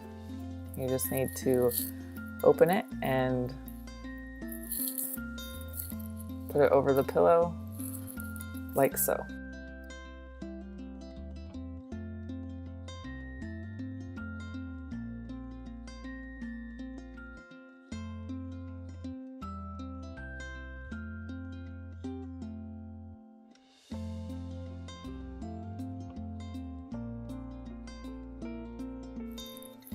If you'd like, you could also add a Velcro closure or some buttons, but since it has a 3-inch overlap and it's made to fit this pillow, there's not going to be a gap in the back of the pillow. Today on Happiest Camper, we show you how to make this fun DIY duffel bag. This is such a fun sewing project. If you love bags like me, this duffel bag is the perfect sewing project if you are wanting to go beyond basic tote bags. The best part is that it only takes a few hours, and you'll have a fun new gym bag or overnight bag of your own. Let's get started. Start by cutting out your fabric and fusible fleece. You can find the cut list at the link in the description.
Match up each piece of fusible fleece to its corresponding cut of fabric.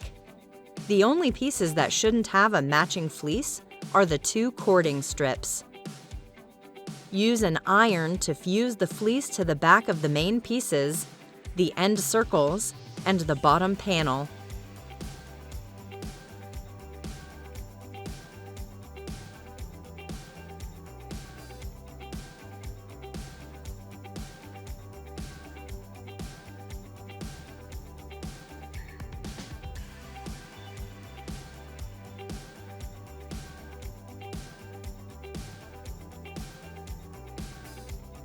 Double check to make sure the fleece has bonded. Iron again if necessary.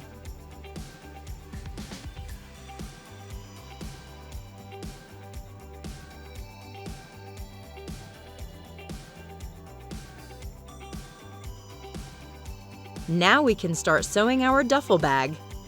Lay the 2 main outer panels right sides together. Sew the bottom together with a 1/4 inch seam allowance.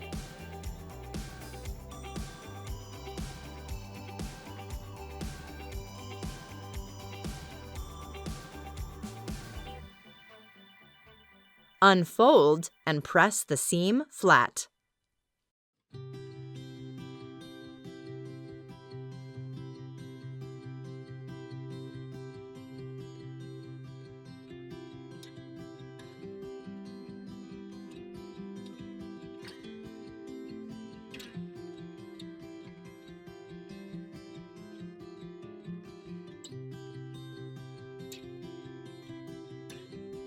Next, we will be creating and attaching the straps. Turning out tubing with fusible fleece is a real pain, so we are going to be using an easier method. Start by ironing a crease down the center of each strap.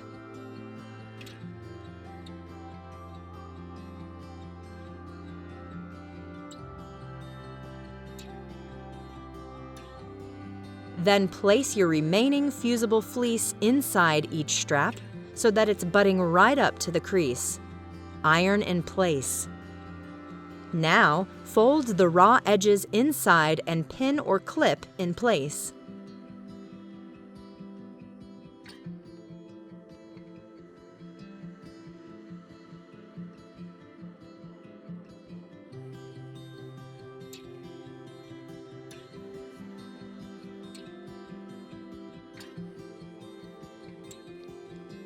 Then sew several straight lines down the length of each strap. Make sure you've caught the raw edges under one of those lines. Don't worry about closing off the ends. Those will be sewn into the duffel bag's bottom panel anyway. Next, you'll pin the straps in place and sew onto the front panels.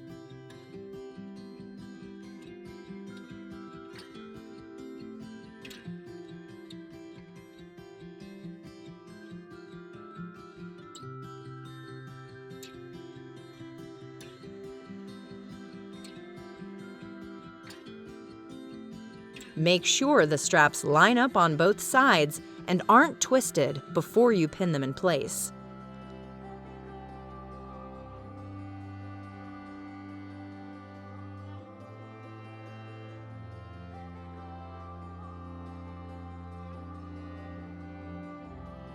Sew 4 long rectangles onto the main panel where each end of the straps lay. Stop about 3 inches away from the top of the panels. To cover the ends of the straps, fold in and iron the outer edges of the bottom panel and pin into place on the center seam.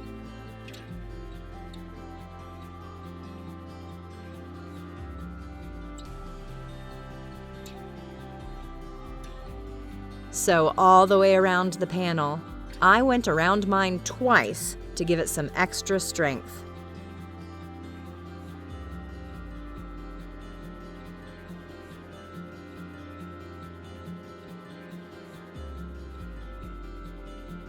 Now for the piping of your duffel bag to give it a nice look. Lay a piece of cording down the middle of each cording strip.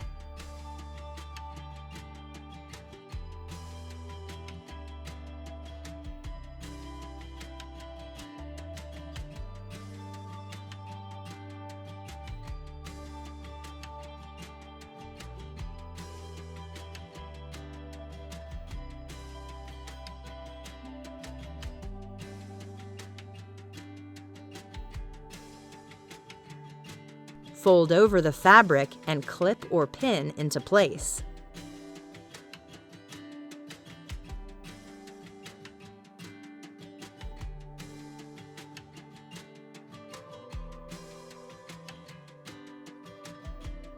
Sew down the middle to hold the cording in place. It's easiest to use a zipper foot, but you can also do this with your regular sewing machine foot by moving the needle all the way to the left. Next, clip each piece of cording to a circle of the outer fabric like this. If your fabric print is directional, make sure the ends of the cording are at the bottom. Overlap the ends and cut off any excess. Sew the cording in place with at least a 1/4 inch seam allowance. Set these aside and we will move on to shaping the duffel bag.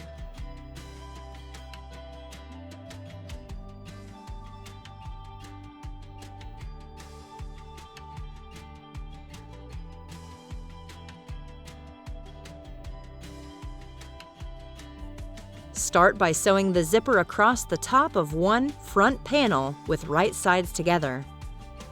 Each time you sew along a zipper, 4 times total in this project, start with the zipper in front of the needle. Then, once you've gone down a fair amount, lift the foot up with the needle down and slide the zipper pull behind the needle. Then flip the bag so the fleece is on the outside and sew the top of the second panel to the other side of the zipper.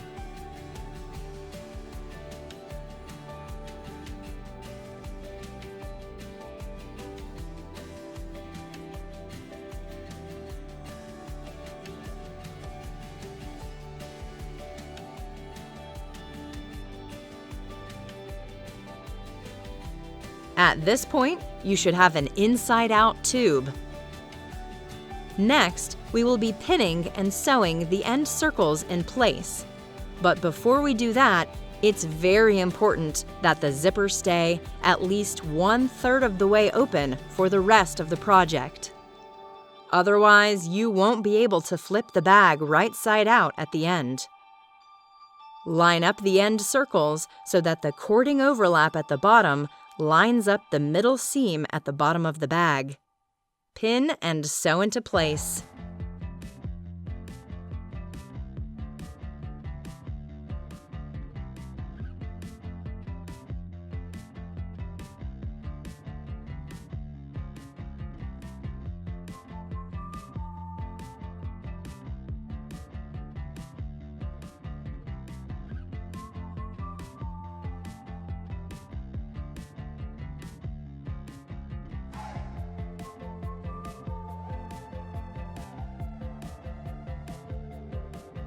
Now you should have a fully finished inside-out tube of outer fabric.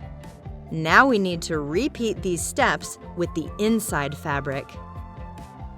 Next, pin and sew the first inner panel to the zipper so that when the bag is facing up, so is the inner fabric.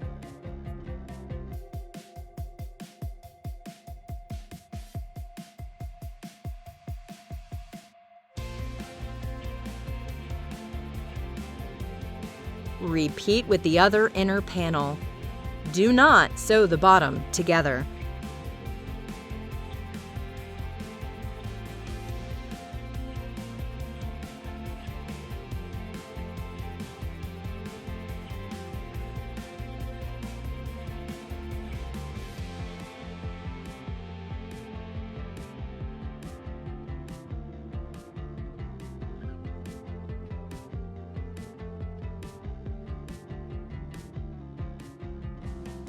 Now align and sew the inner circles into place, the same as before.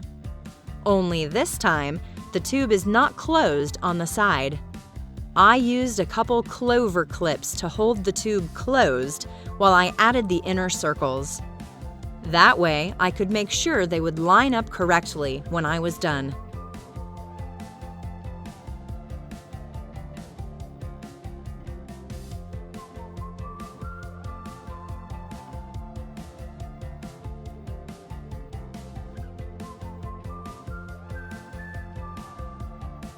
Now you should have 2 tubes connected by the long zipper, with one side still open. Flip the bag right side out through the opening, so that the outside of the bag is right side out, but don't tuck in the lining just yet.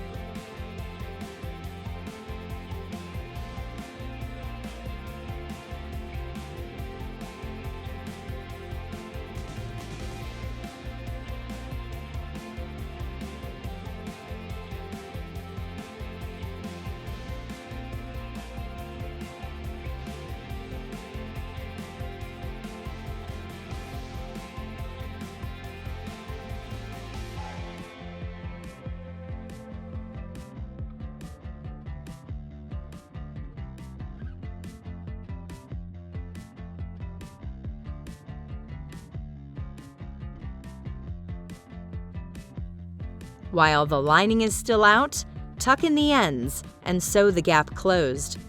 You can also do this part by hand if you want less of a bump in the lining seam. I prefer it this way because I know it will hold when I shove too many shoes in my new duffel bag.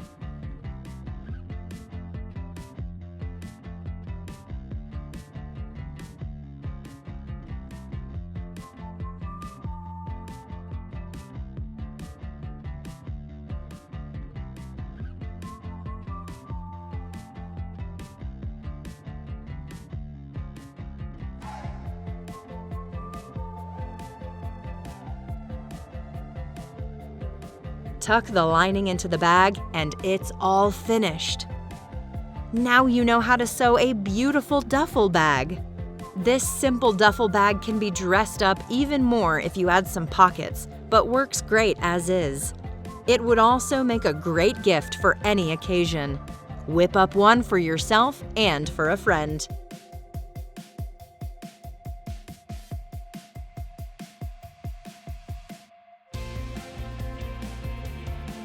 Be sure to like this video and subscribe to our channel so you don't miss out on our latest sewing content.